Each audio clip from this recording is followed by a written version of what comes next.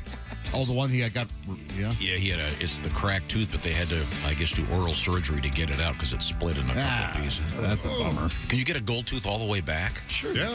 Then how do you show it to people? You have to walk up and go, hi, Check this out. hey, I got my grill. Is that cool? I'm Josh Arnold. There's Tom. Tom, I'm joined by a pretty lady. Did you know that? Who's that? Yes. Elvira made a little appearance look here. at that. I'd like to thank Jesus from Bakersfield for sending me a beautiful Elvira. Is that a bobblehead? No. It's a Funko Pop vinyl figure. Yeah, Funko. Yeah. What's their mission statement? Have fun. Fun. Yeah. I like Yes. So, looking at her, which end would you stick in your anus? Should I start with the legs? Yeah. You better. Yeah. Or should I go ahead and just bite the bullet? Unless those Saturday nights of, And go noggin. over time. Let's see now. Thank you, Jesus. That's I know you were a big fan of Elvira. And Yes. I know that I was at some event with you and you stood in line to meet her. I sure did, yeah. Yeah, we met and took a photo, and she touched my knee. And once again, we're talking about Josh doing maybe a mock movie hosting gig, which you host traditional, old-fashioned, maybe from the 50s, black and white horror movies. Yeah, that'd be fun. We needed to give you a name. There are many famous ones over the years. I nominated, I guess I put forth Count Jacula. Right. And we realized maybe not for the kids. Comedically, fine. Emotionally, it hurts me. But from, what was it again? Pizzavania? Yes, that's what you... I like that. So I could be the wacky scientist, the mad scientist, get my hair all frizzed out with a white lab coat, and I'd deliver a different kind of pizza every week, and you'd gauge it. Do you have a mad scientist voice? I'd have to think about it. Is there typically like a German accent? Oh, yeah, there could be. Like Yeah. part of the rocketry team working on some kind of crazy missile. What's your Take name? your hair and go like this. You could do it. You could. Oh yeah. I could look crazy. It's got to be something Von Griswold. Maybe. Yeah. Or Von Grizz. Dr. Von Grizz. What about Dr. Grizzly? I like that. Maybe Von Grizzly. Von Grizzly, yeah. Is it Dr. Grizzly? Von Grizzly. Is it like GRIZZ dash? Is there a hyphen LEE so No, it doesn't look like it's an adverb, or is it's written? Sorry, yeah, I see what you're saying. Grizzly. Yeah. We're getting complicated. We've got to Dr. give this some Von thought. But first, I wanted to get a song out of Mr. Godwin. Oh. Happy Father's Day again to dads out there. Yeah, what a great day. And it's the summertime. I know that you're taking your son on a big summer trip. You're going to be going to Sarasota, Florida. What a great spot that is. You'll be at the famous McCurdy's recording your new television special. That's going to be starting Wednesday, July 12th, running through Sunday the 16th. The big show night, is it Saturday or Sunday? Friday. Oh, Friday is Two the one? shows on the Friday, yeah. Oh, those are the ones they're filming? Yeah. You and Jimmy driving down? You know, we are. Ooh. We are. Staying around Atlanta on the way down north of Atlanta. Well, driving with a kid these days is not as tough as it used to be. That's true. Thanks to headphones and laptops, et cetera, et cetera. He's just back there, got your credit card and his Amazon account, having the time of his life. It's already locked in. He can do whatever he wants. Dad, we have to stop in Chattanooga so I can pick up our new giraffe. According to this, he's only 7 feet tall. He's just a kid. Take the convertible. Boy, good convertible weather right now. Check local listings. Yeah, I wish I had one. Oh, yeah. You don't have a convertible? No, it's in the shop. She's in the shop. It's a tough life. Yeah. Getting all your 4 cars serviced. We have people stuck in a submersible 12,000 feet below the ocean surface, my and Christy's convertible's in the convertible's in the shop. Wow. It's a rough day. 5 cars. On a positive note, she won a car show while she was in the shop, so that's kind of cool. Wow. Oh, nice. Yeah. We're referring to your car as she, are we? Yeah, Figgy. No, her car is a Figaro, which is a rare Japanese vehicle. Yeah, Nissan. And it's right-hand Right-hand drive, and that's the problem. We have to get the parts from England or somewhere. I don't know. Taking forever. Okay, well, we have a little stunt we're doing with your car. Yes. Coming up. We're going to smash it with a monster truck. No, we're not. We're going to give it to me. Sunday. Not funny. You laugh, but one time, a chick had a Renault Alliance. Oh, my gosh. That was a great day. which was not a great car, and we actually took it and had it smashed by a monster truck. Remember when you got to knock the windows out? Do you remember that? It was fun. Yeah. Now, Pat, once again, you're taking this road trip with your son. Probably going to go to Disney World and Oh, yeah. have a great time. But your son something doesn't appreciate necessarily all the great places you get to see. And the song's about that. This is how all the trips go, yeah. I took my son on many trips. Cars, planes, and big old ships. I got him to check out the sights, thought he'd think they're cool. He seen Niagara Falls, stood and stared at Mount Rushmore, but he didn't care. He said, Dad, does the hotel have a pool? These are the questions that he asks. Is there a vending machine with snacks? Can I connect my phone to the TV's HDMI? I said, son, you're off from school. Let's be tourists and not be fools. He said, Dad, does the hotel have a pool? Yes, the hotel has a pool. I took my boy to Mexico on the flight, and away we go. We're going deep sea fishing where the bass is so much larger. I'm trying to spend some quality time, and the ocean water is so sublime. He said, Dad, I lost my Apple charger. My iPad's almost dead. These are the things that my son said. I want to play Minecraft in the room here all alone. I said, son, don't be a tool. He said, Dad, don't be cruel. And by the way, does the hotel have a pool? I said, yes. The hotel by the ocean has a pool. He says, pools are warm, the ocean's a chilly 62. And there's no sand, let's skip the beach and hit the pool. Good idea. All right. God, that is so true. Oh, of course it is. In my case, it certainly is. Remember when you were little, though? Yes. Yeah, it's totally different. Nobody had a pool, and that was so great. And they were never indoors. Remember that? They were always chilly. Yeah, there used to be a place around here.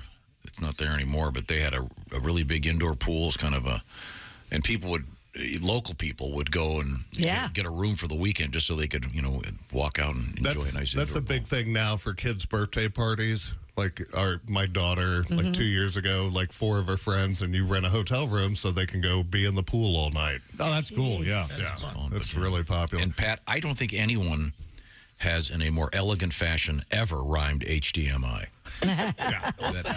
I know we pride ourselves sometime on forcing a rhyme, but in this case, you have really. Let's be honest. He rhymes I. He doesn't rhyme HDMI. It's I. Shut up, Josh. One of the easier rhymes. Josh, let's see now. Both Pat and I have As a matter of fact, we've won the international songwriting competition. What have you won? Well, that's because nobody told me how to enter. You don't think too full to F would have beat anything? The rules aren't in the back. The rules aren't in the back of a pizza box. Thank you, Ace. Oh man. I just go back to that one all the time. I know it's cheap and hacky, but hey, speaking of Tom talking, boy, we've got a letter here from Wes in Ottawa. Hi, Wes. Yeah, Ottawa's up there in Canada. For those of you who don't know, one of the many. Not states, provinces. I know a lot about Canada. I'll tell you more. Okay. It's pretty big. What's on the flag? The maple leaf. Very nice. Any other? Go ahead. Why not the Canadiens? What do you mean? What do you mean? Maple Leafs are a team. Well, yeah, I see. Why not the other Canadian teams upset that? Wes says that his girlfriend is from the Netherlands, and when they met, she spoke primarily Dutch. They would also date that way, so they would each pay for their own dinner. Of course. Handy. She's better at English now, but along the way, there were a few times she had to declare in sort of Tom speak. One time she said, hey, we need to go get more water squares. Any idea what that might be? Ice cubes, yes. And while at the fair, she was trying to tell someone where to meet us, and she told them to meet us by, this is my favorite of all these Tomisms, horse tornado. The carousel. Yes, the merry-go-round. I will forever call it a horse tornado. That's exactly what it is. Yeah, that's hilarious. I've never heard that before. That's because she invented it. She was just thinking out loud. That's great. That'd be a great name for a band. Yeah, horse tornado. Gosh, You know, like Ziggy and the horse tornado. That is so good. Thank you, Wes, from up there in Canada. And I guess now it is legal for Canadians to email Americans. Is it? Oh, nice. For a while there, it wasn't. I didn't know Before they finish the wall. Okay. Okay, thank you very much. Now, coming up, we have a little bit of sporting news. And as they say, a breaking story right now. They're trying to find this little mini sub with 5 people that went to look at the Titanic, and they don't know where they are. Oh. And they've got no communication with them, right? Nope. Ah, man, it's scary. Wow. Okay. Well, we'll see what happens. Did you see the sub, though? Yeah. Yeah. Like, I wouldn't get in that to go in a pool, let alone into the ocean. Like, it looks like, Eddie even said it. He said it looks like a high school class project that they did for, science class. I wasn't joking. They use an old PlayStation controller. It looks like, and they can only text to the mothership. But they're charging the passengers $250,000 Yeah. apiece. You think they could maybe upgrade it? I know there are no seats in it. I know that's... No. They have a toilet right next to the window so everybody can, see, I guess. Oh, okay. Seriously, there is a toilet which is referred to as the best seat in the house. They take their shoes off and crawl in. Yeah, I saw them with their shoes off sitting in the... It looked like kind of a nook or whatever, like a bay window almost they were sitting in. Is it? What do you mean is it covered up? The toilet? Is it private? No. No. Oh, I think you just... Jeez. Not really. Let her loose. How long were they supposed to be down there? They were supposed to go down and come back up. I think it's 2 hours down and 2 hours up. Okay, so odds are you're not going to dump anyway. Right. If I'm getting on there, I'm gonna dump. Really? I want to have that experience. Yeah. How often do you get to do something fun like that? I imagine there's no way to really ventilate the odor that well, but they're my friends. My friends, they get a dump too. We all get a dump. What a dirtball! I have the opportunity. I'm gonna no give it a shot. respect for your fellow human man. Dude, these people are paying $250,000 to go down. You got to do a freaky little weird dump on this thing. No. Yes, you do. It said it's the best seat in the house. How are you guys not enjoying it? I would assume they advise them for weeks before a special diet so they don't have to... Skyline chili, all veggies. You're going to really crowd it up. Oh, I'm making some noise. I remember I like to read a lot about the old days of the space program, and I guess when they opened up some of those capsules, it was rough. I can imagine. But, of course it would be. And those guys, incredibly brave. Okay, we're going to bolt you into this metal thing and put you on top of a giant tons of rocket fuel. So they're brave. These people are fools who are getting what they deserve. Yep. I don't understand the difference, really. Because these are not scientists. This is a vanity project. No, they just want to go down there and check things out. Well, they can, if they do that, they take their chances. But isn't their money funding science? They don't have a GPS system. No, their money is funding their thrill-seeking. I wonder what kind of toilet paper they take. Oh, my gosh. Good question, Seriously? Ace. Why don't you get on that? You're paying $250,000. I imagine it's at least 2-ply. I would hope, although you never know. Well, we'll find out what's going on with that thing. So they think this is the other thing that I can't even. Once you're in it, there's no way to get out until somebody is around you on the out. Like even if it came up to the top of, let's say that it floats up to the top of the water.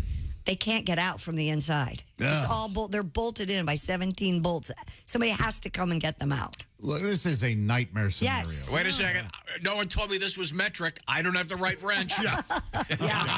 It's probably a 13 millimeter. You can never find a 13 millimeter when you need it. Every time it's lost. Well, no. They don't have because the space capsules had a thing where you could blow the bolts off, right? Apparently they don't. Okay, well, we'll see what happens. How horrible for these people. Well, they have enough air till Thursday morning, right? Yep, 7 a.m. Thursday morning. In theory. Good luck to them. God willing, we find them. Mm-hmm. Now, is there any way it would go upside down? Oh, God, let's hope not. Turn turtle and... When they all die, it goes upside down like a fish. Good Lord. Just how it happens. It's nature, isn't it? Okay, we're outside. Everyone get down. Remember, this is somehow my fault. I'm sorry. I think he was upset at me. A sports teaser, Willie? Yeah, we got some Joey Votto is back, baby. We got some Cubs news. We got a little bit of NBA news, nothing too big. And we have I would say, as far as world records go, I mean, man, these are Medium exciting. These things are right in the middle, you guys. Medium cool? Yeah. Want your hint? Yeah.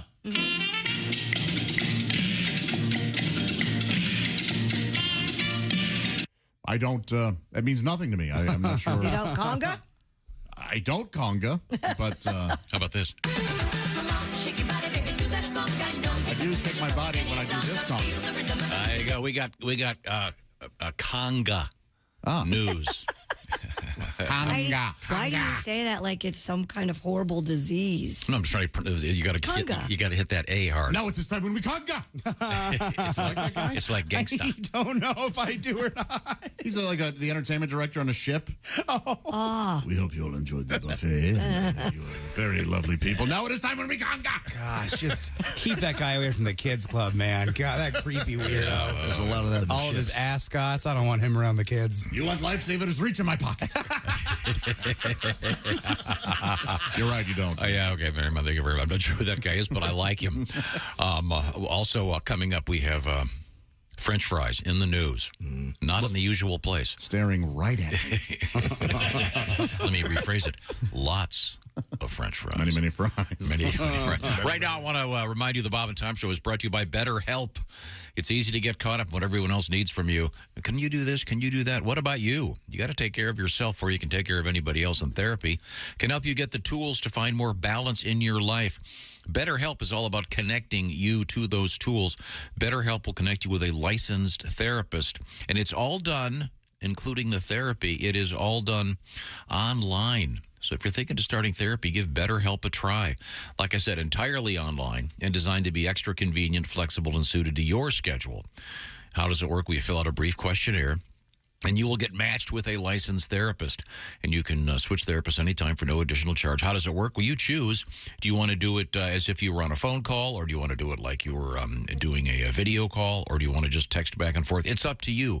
That's the beauty of BetterHelp. And once again, it's super convenient because you don't have to be in the same room with your therapist. You can be anywhere. So for more balance in your life, give BetterHelp a try. Once again, it's betterhelp.com/BT show. The /BT show part will knock 10% off your first month. Betterhelp.com/BT show. That's BetterHelp, HELP. Betterhelp.com/BT show. Get yourself a little more balance in your life. It may work for you. Give it a shot. Once again, the Bob and Tom Show is brought to you by BetterHelp. Coming up, we have jock itch in the news, of all things, especially because it's coming from a famous lady.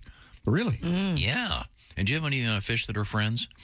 What do you mean? Well, there's a guy who has a fish that's his buddy. Oh, I love that. That's very sweet. Yeah, a wild fish friend. When we come back, this is the Bob and Tom Show. Text us at 888-262-8661. More Bob and Tom next. State law.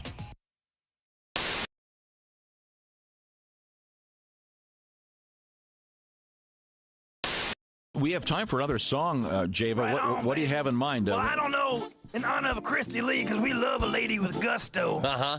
But, sometimes people take love to the extreme. Mm-hmm. So we're going to do a title song for one of our free EPs this year. It's called Pull It Off. Oh. 1, 2, 3, 4.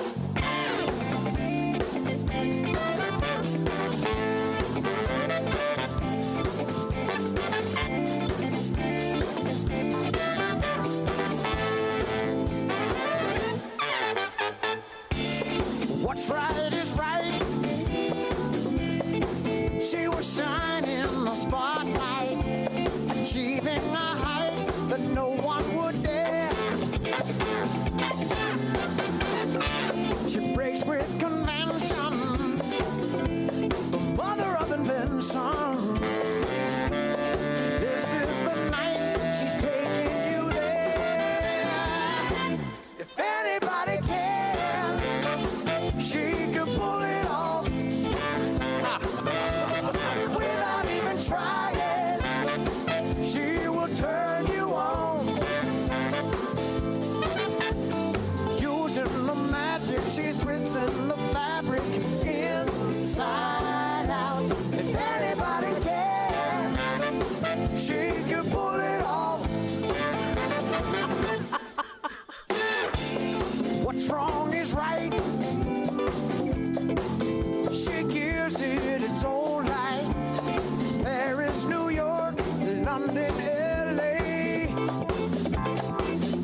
twisting the fabric inside out.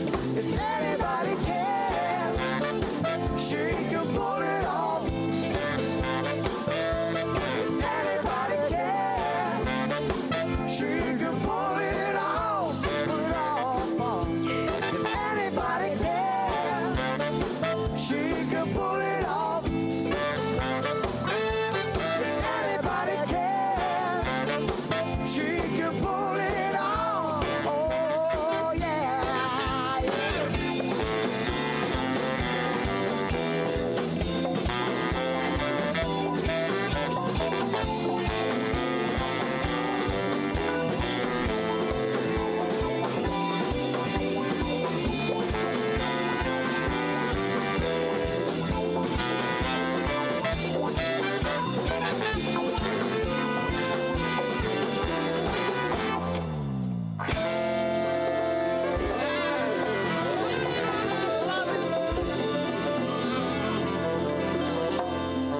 Oh, yeah.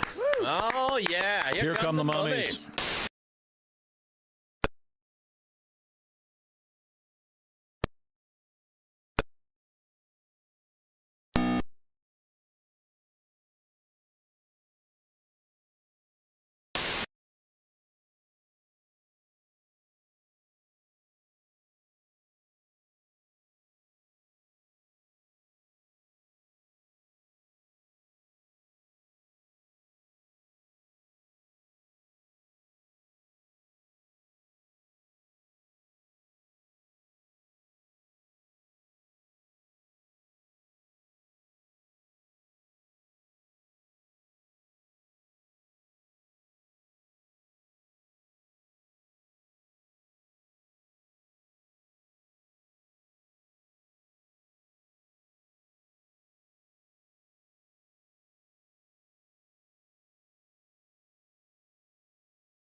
In every one of your brother Ron Howard's movies? Oh, no, there's been a lot. Actually, the one that stopped the streak was, Ransom.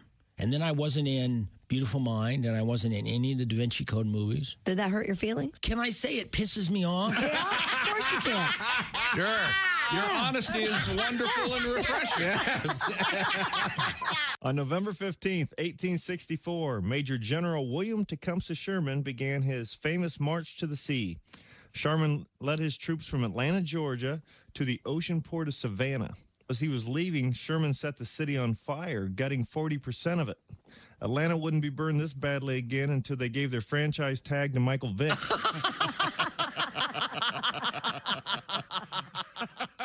You know you're too high when you're eating cereal naked and your girlfriend tells you to put some clothes on. You realize it's not your girlfriend. It's just a woman on a bus. That's how you know you're too high.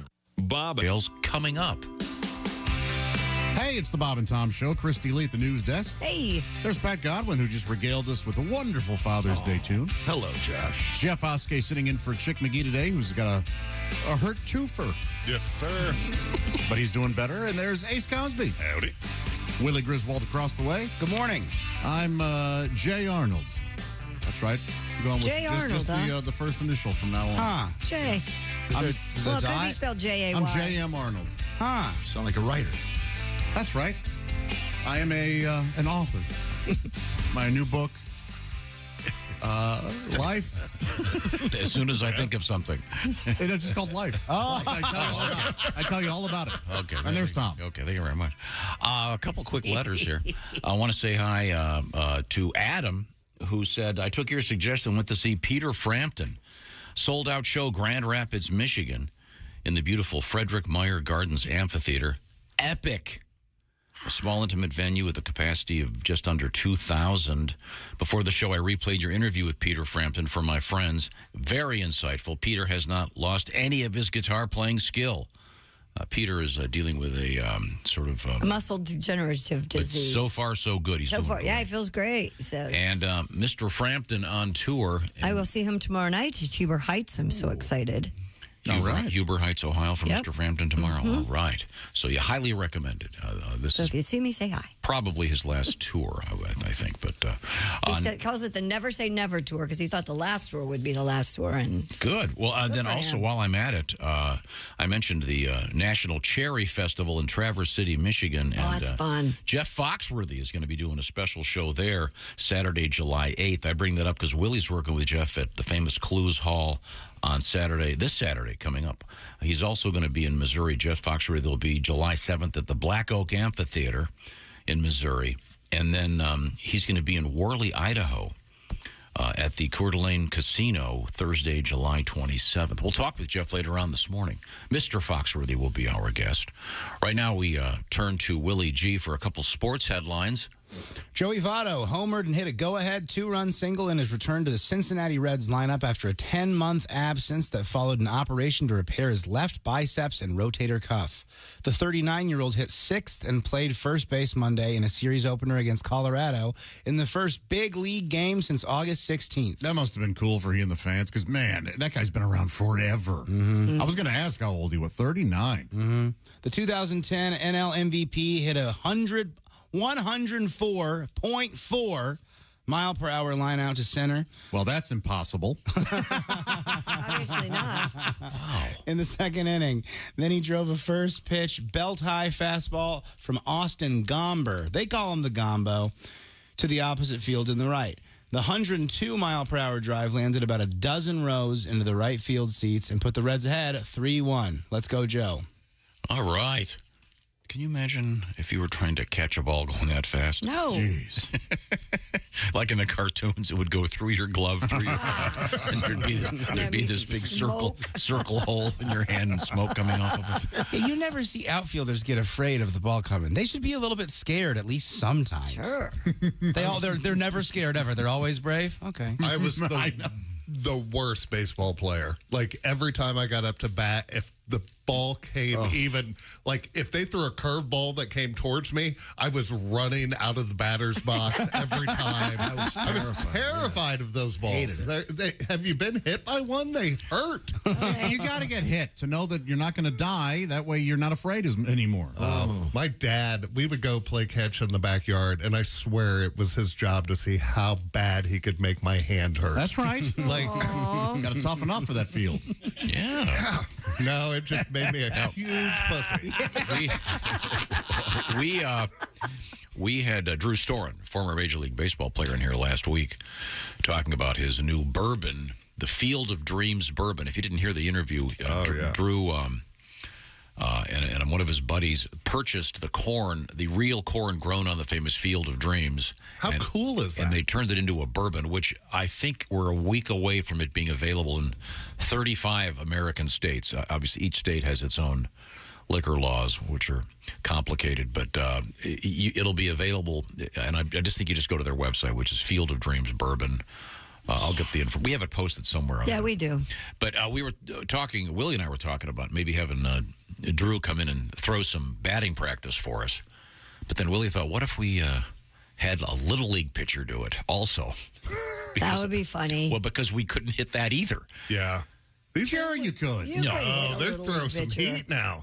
Yeah, but you could still hit it. I think you could hit it. One of the good ones. Throw fast too. Like one of the 12-year-old teams that they go to the Nationals like the every traveling year. Little Leaguers. I want to get one of those kids in here. Just have them throw smoke. Gotcha. There's some high school kid. I was talking to a baseball scout the other day. There's some high school kid that's throwing it over 100 miles an hour. Sure. Yeah. And they say he's going to get an $8 million signing bonus. Oh, my God. At least. And you think you could hit off of this Storen guy, Willie? I think if he throws 100, I can maybe touch 4. I didn't say I'll get a single. I said if he throws 100 balls, not if he throws one. And you would stand in there. You wouldn't duck out with 100 mile per hour I trust his fastball. control. He's not going to hit you. No. I don't think he's going to throw 100 for a fun day at the radio I don't think so station. either. He's not going to hit you, but he might call his dad, Mark, and Mark might say, there's that one time that hit him in the shoulder. Little chin music. I think I could just make a little contact. I could look a little bit cool, but it would be embarrassing. You're a better man than me. I would not. I'd have to close my eyes and have someone yell when I should start swinging. He's winding up. Start swinging now. I wonder how he's with a wiffle ball. I bet he can do some mean stuff with it. Oh, Oh, he's got little kids. I bet he throws at them all the time. Well, give me And this. I'd like to thank him for signing the back of the bottle. He numbered the bottle that he gave us. I went to crack it open the other day, and Andy goes, "You're not going to open that. That could be." He goes, "That's special." And I'm like, And you said, it's 8 a.m. I'll do whatever I Hey, look, she spent the whole day with her mom. She deserves to drink that bottle. come on. I was so looking forward to tasting. So I went and bought another bottle so we could keep that one. So thank you, Drew. Okay. Because it's numbered on the back. And I'll give you, when we come back, I'll get the place you can order it. It's just such a cool idea. It is very cool. Knowing that the corn came from the field of dreams. Now, coming up, you have a sports teaser. Yeah. Oh, yeah. We got more MLB. We got a little NBA. And then we have these 2 records, man. You like fishing? You like conga? Come hang out with us. You ever combine the 2? Fishing and conga? Now that sounds like a disaster. You have to. Yeah, you can only cast. Well, cast. Your lines are just, they keep getting crossed. We're tangled again. Don't stop honking. All these exciting stories are coming up. This is the Bob and Tom Show. Thanks for listening to the Bob and Tom Show this morning. Even though we're not too much to look at, you can also watch the show on our YouTube channel.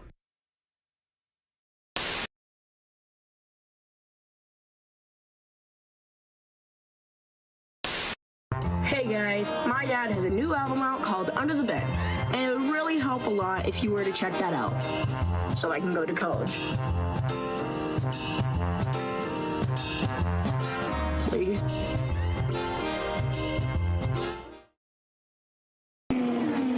Race fans, it's May, and you're out at the track. You're hot and thirsty. If you don't get some relief quick, just like those Indy cars, your body's gonna overheat. That's why you need the cool, refreshing blast of body fuel.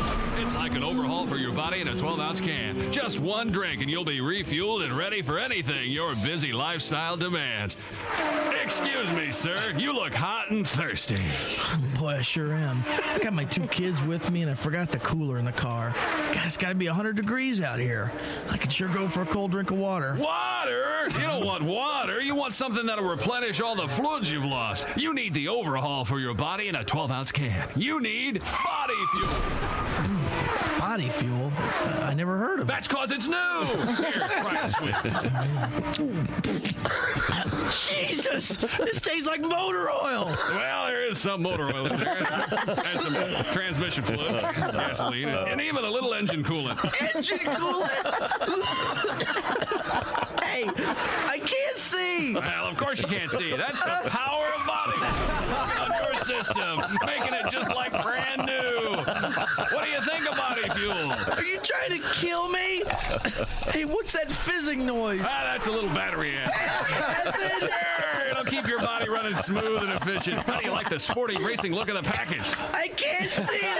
I can't see anything. Well, it's very sporty. Don't worry, preliminary testing shows that the blindness is only a temporary side effect. Anyway, how about that refreshing, cool, clear taste? Come here. I'm going to sue you bastards. Come here. Where are you? I can't see anything. Body fuel. When you're so thirsty you could die. Try one of Body Fuel's 3 delicious flavors: original lemon lime, iced tea, or diesel. I can't feel my tongue. My gums are bleeding. My gums are bleeding. Body Fuel from the people who brought you Thirspiration Plus. It's the health drink for those on the run. Go out and pick up some Body Fuel today at a supermarket or auto parts store near you. Come here, you son of a bitch.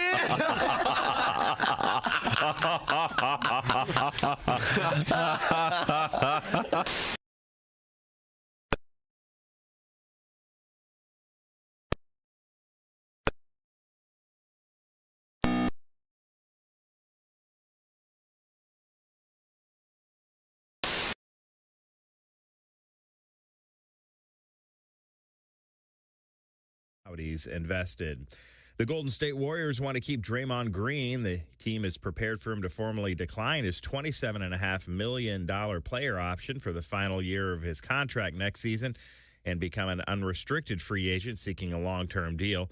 The Athletic reported Green would opt out. Green would have to notify the Warriors of his decision. by June 30th. Well, the return of Joey Votto went well for the Cincinnati Reds. The savvy veteran homered and hit a go-ahead 2-run single in his return to the Reds lineup after a 10-month absence following an operation to repair his left bicep and rotator cuff. 39-year-old hit sixth and played first base Monday in a series opener against Colorado in the first big league game since August 16th. The 2010 NL MVP hit a 104.4-mile-per-hour line out to center in the second inning, drove a first-pitch belt-high fastball from Austin Gomber to the opposite field and right. The 102-mile-per-hour drive landed about a dozen rows into right field seats and put the Reds ahead 3-1. They went on to win that game. It was the Reds down in Colorado 5-4. Also in the National League, St. Louis, the Cubs, Arizona, and San Francisco winners. In the American League, Detroit, Boston, and Texas all win. And in the Interleague, Miami down Toronto 11-0, and the Mets over Houston 11-1. A strong outing by pitcher Max Scherzer. And that's a look at your sports headlines. More of the Bob and Tom Show coming up. Ladies and gentlemen, Bob and Tom. This is audio of the Rubik's Cube. Here we go. That was nothing. We promise we'll come back with something. Because as Christy said, what we just did was nothing. This is the sound of a kid picking up a Rubik's Cube. Solving it. Yes! Am I wrong? Isn't that crowd of nerds going crazy? Bob and Tom in the morning and highlights all day long. The Bob and Tom Show, weekday mornings at 6 a.m. Eastern on Bob and Tom 24/7. Bob and Tom 24/7. Comedy via your computer. Bob and Tom 24/7. This is Bob and Tom 24/7. Brigham Broadcasting presents another Bob and Tom Olympic moment in history. The year was 1896. The place just outside of Athens, near the town of Stactontopolis, Greece. While preparing for the first modern Olympics, organizers were forced to eliminate a track and field event.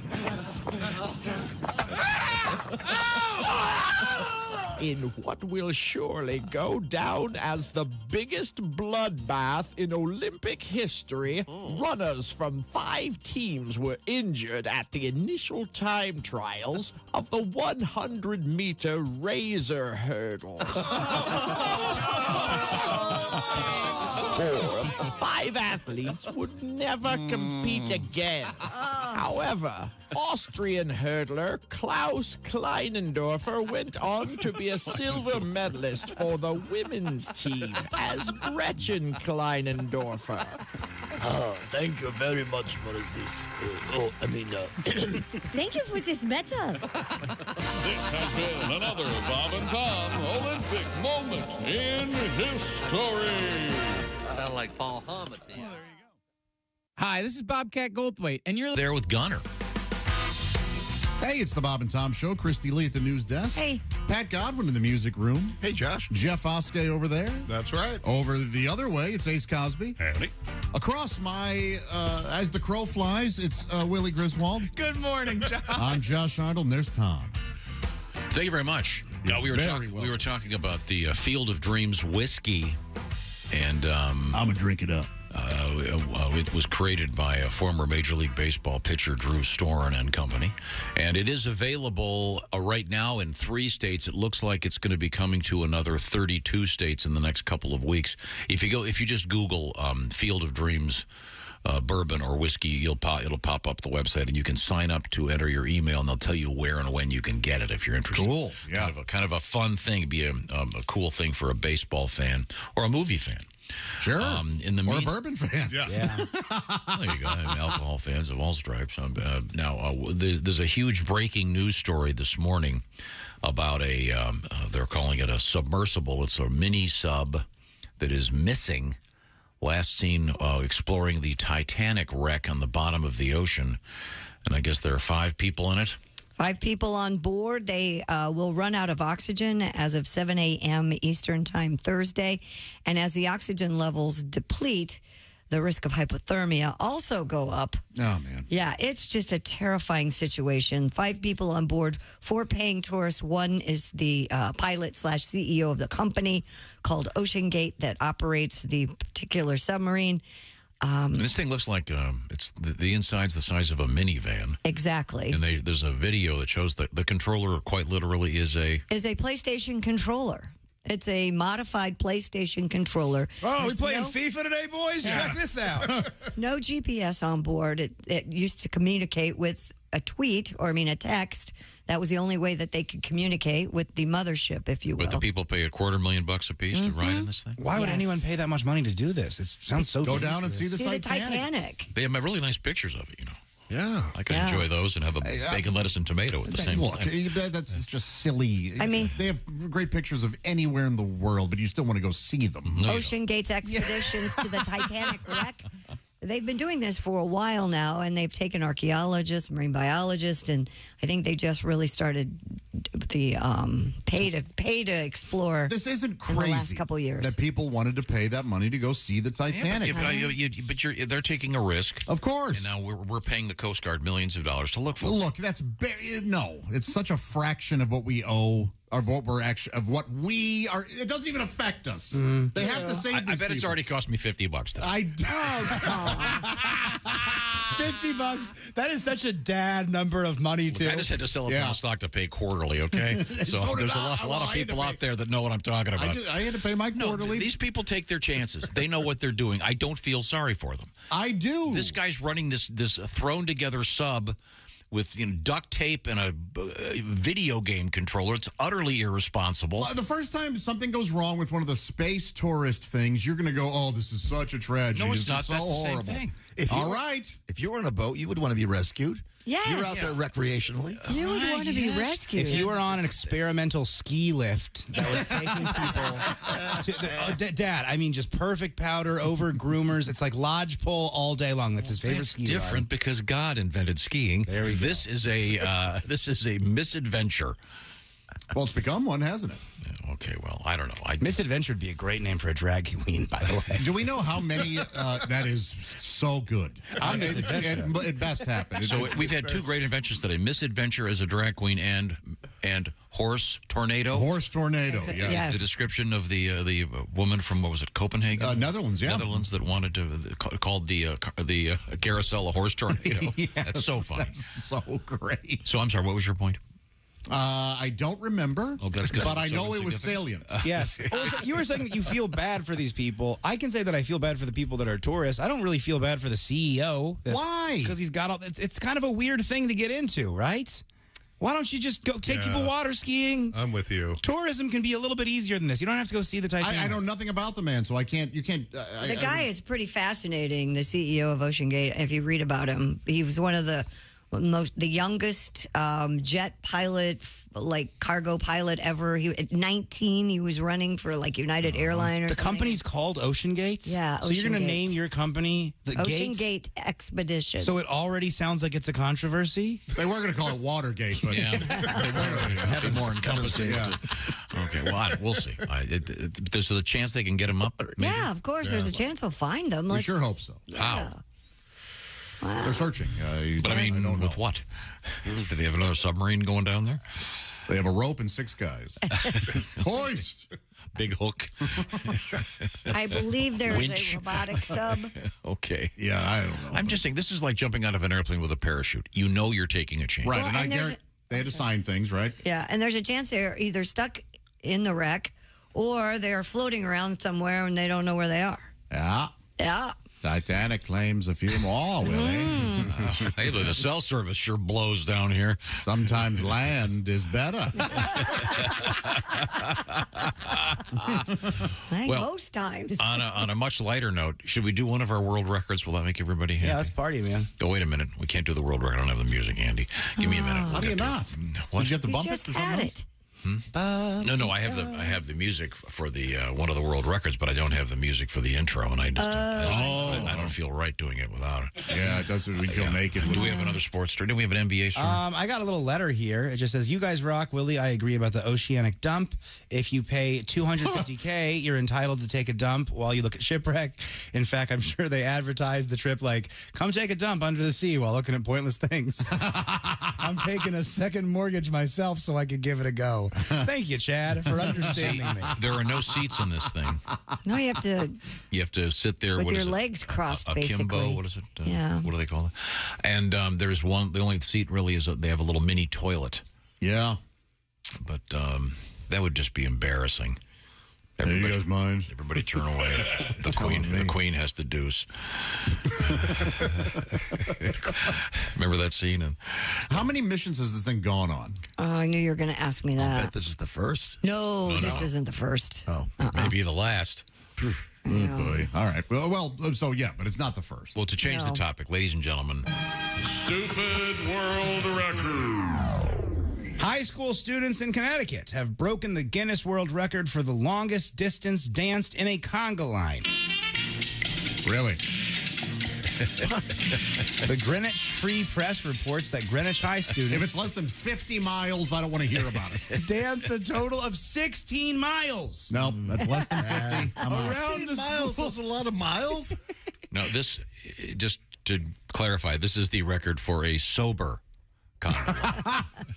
16 miles around the school's track to beat the current record of 15.53 miles. The Conga for All event took place to raise money for charity.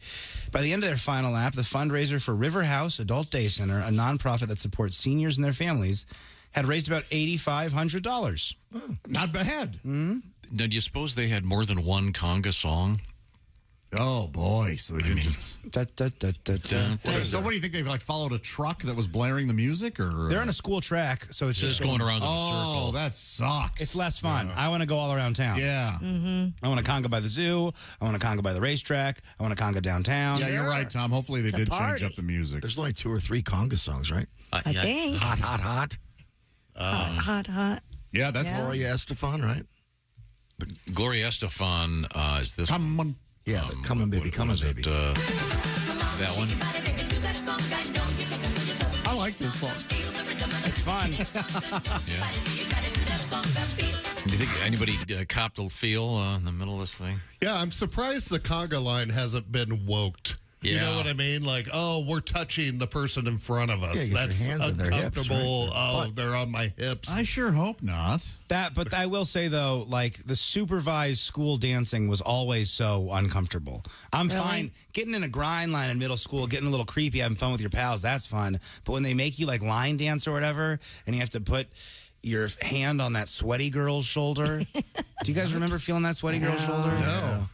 Now, in some physical education course, they taught line dancing. Is that what you're talking about? Yeah, and they made you, like, put your hand on your partner's shoulder, and you're just standing there for, like, 5 minutes waiting for the next instruction, and your hand's getting sweaty, and she's already that's probably sweaty. all gone. They probably can't do any of that anymore, I'm assuming. See, I went to Catholic school, and when we slow danced, we would have our hands on the girls' hips, and the girls would have their hands on our arms, and we had to leave room for the Holy Ghost in between us. Oh, yeah. So there had to be enough room for a nun to get in between you guys. I just danced that way so she wouldn't feel my boner.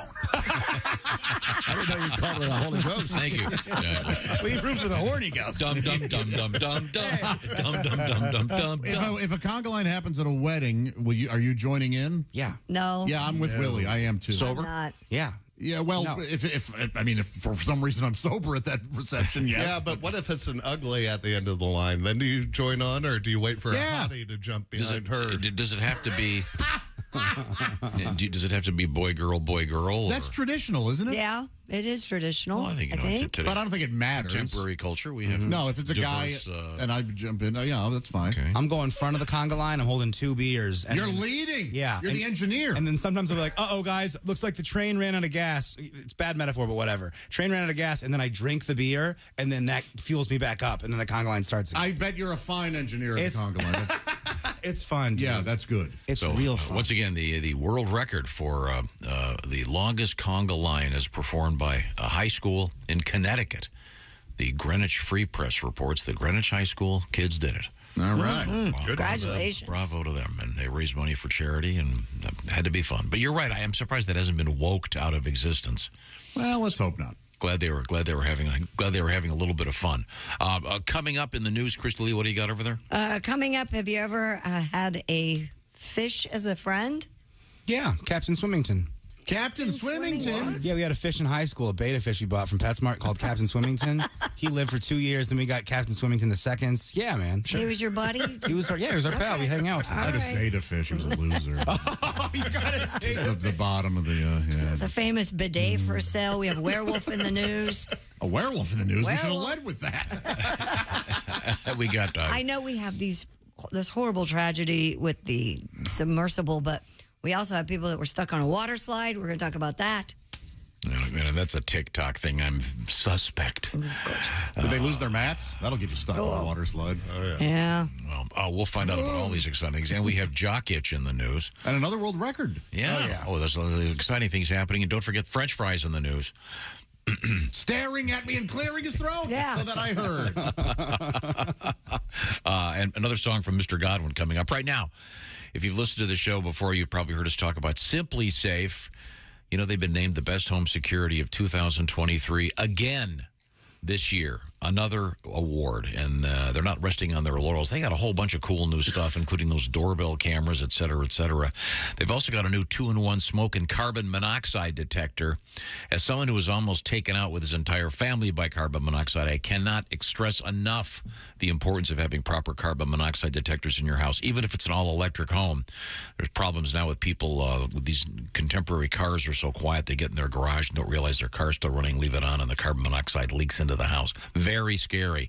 This is why you want to have SimpliSafe and that great smoke and carbon monoxide detector to protect your family. SimpliSafe is so easy to install. And by the way, if you prefer, you can have a certified technician install it for you. And if you want to get some reviews, they have thousands of reviews online. Check out SimpliSafeTom.com to get 20% off your new system when you sign up for interactive monitoring. Once again, SimpliSafeTom.com. There's no safe like SimpliSafe. Feel protected and get the proper dispatching tools for police and firefighters or EMTs to your door on time thanks to SimpliSafe. That's SimpliSafeTom.com. Coming up, we also have crime news and diapers in the news. This is the Bob and Tom Show.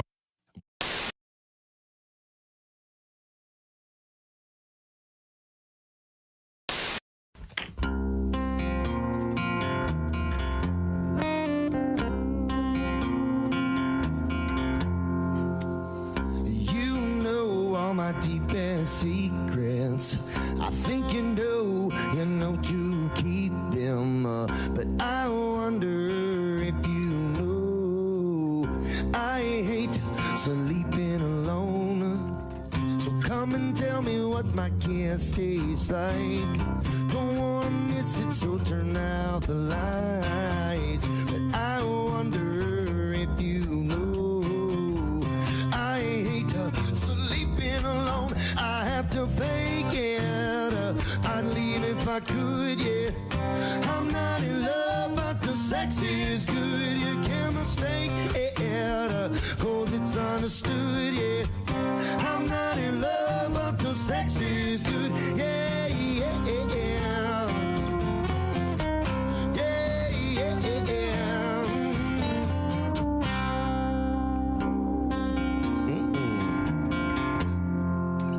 You got to know my weakness. You always touch in all the right places. We don't get along that well, no. Not much for talk, but your heart as a hell. I have to fake it. I'd leave if I could, yeah. I'm not in love, but the sex is good. You can't mistake it, cause it's understood, yeah. I'm not in love, but the sex is good, yeah, yeah, yeah. Yeah, yeah, yeah.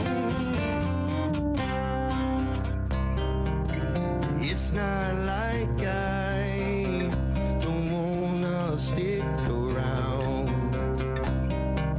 It's just tonight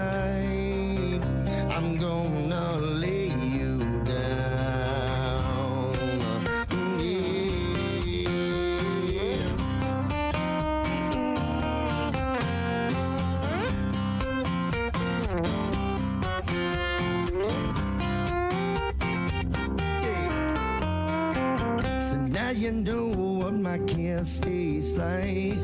So in the morning I'll say goodbye. But I wonder if you know I hate sleeping alone. I have to fake it.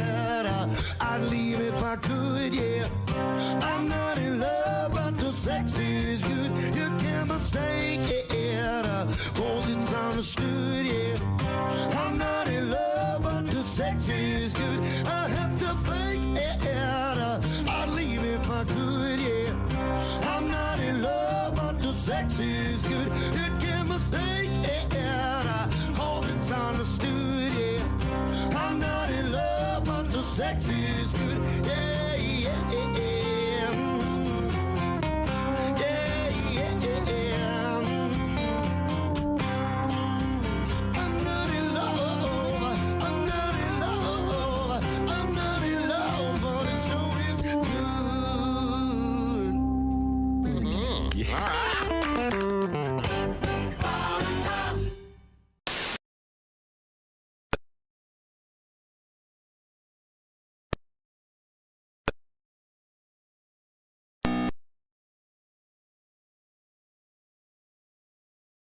Kids, you know, hey Barney, let's clean our room and then pray. You know, just, really get these kids. You know?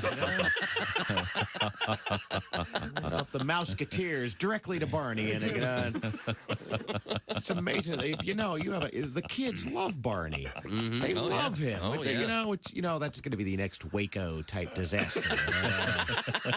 Barney and his followers in a Quonset hut outside Dallas. You know, sharing means caring, Billy, so strike the match. You know, next thing you know, polyurethane Barney suit goes up like tinder.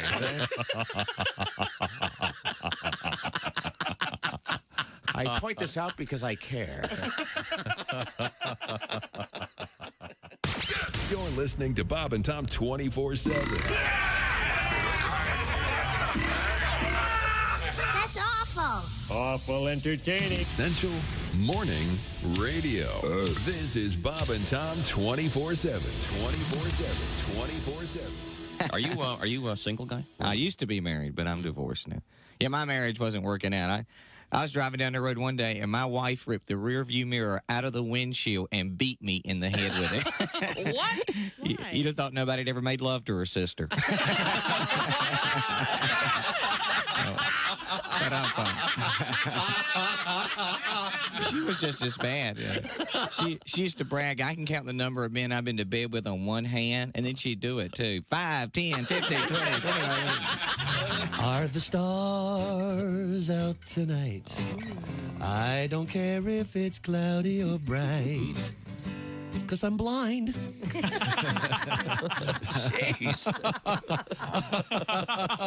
Hey, everybody, this is Jimmy Pardo. You recognize my voice from the show and my face from television.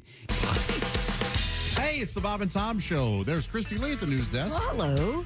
Looking lovely today in Thank black. you. A vision in black. And also a vision in black, Pat Godwin. Hello. What are you laughing at? What are you laughing? He's waiting for me to get to Ace. Yeah. Oh. How delighted he is. Ace is wearing black. He is, yes. Black and gray is all we're allowed to wear in here. Oh, we're all. I'm black. Tom's Jeff wearing and dark blue. Willie are in gray. Mm-hmm. All very muted, would you say? Yeah. Or We've all been conditioned. not wanting to be teased. Yes. There's Jeff Oskay, Ace Cosby, Willie Griswold. I'm Josh. New shirt from Target. What do we say? I love it. It's good stuff. Yeah. And your dad would half approve because it's got a pocket. Got a pocket. But it's crew. He won't wear a crew neck. It's got to be a Henley. Yeah, you guys let me walk around yesterday wearing 2 different shoes. That's right. Seriously? Yep. What's going on in the I got Lee to household? Costco yesterday She thinks we afternoon, noticed. and I looked down at my shoes. Who's looking at your feet? But you know what I'm saying. You wear 2 different bras, we'll tell you. I said to my mom, I go, why is my shoe so yellow? She goes, well, they don't match. I was like, okay. How funny. I know, right? Yeah. So the yellow ones I threw away.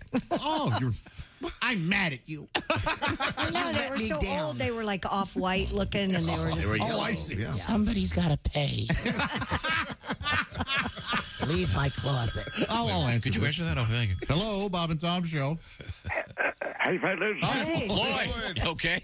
I've enjoyed the crew neck program. Oh, you're welcome. Thank you very much. I don't wear them. I don't like them. I don't wear them like I used to on account of my cholesterol being what it is.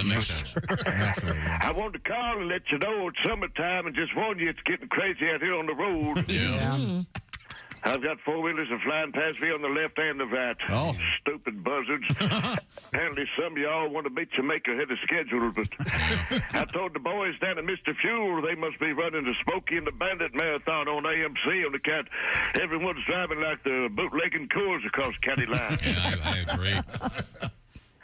Boy, that Dom DeLuise was something else. Yeah. Very funny gentleman. Comedic actor. It's amazing to see something like that kick like a mule and laugh like a hyena at his size. But I know we all loved Burt Reynolds, but my favorite was Jerry Reed. Oh, yeah. Oh, he could sing and he could act. He had all the tools. Of course, his dog Fred was just a natural at it, too. Yes. To this day, it's still my favorite documentary. But old Fred, as I recall, just laying there, moving slow in the fuel gauge, reminds me of my little niece, Ginger. Oh. She's as cute as she can be, but lazy, just like old Fred. Yeah. Only person I've ever known who's ever gotten fired from the Dollar General, the Family Dollar, and the Dollar Tree all in the same week. Wow. I told Big D I reckon they've had shoplifters last longer than that.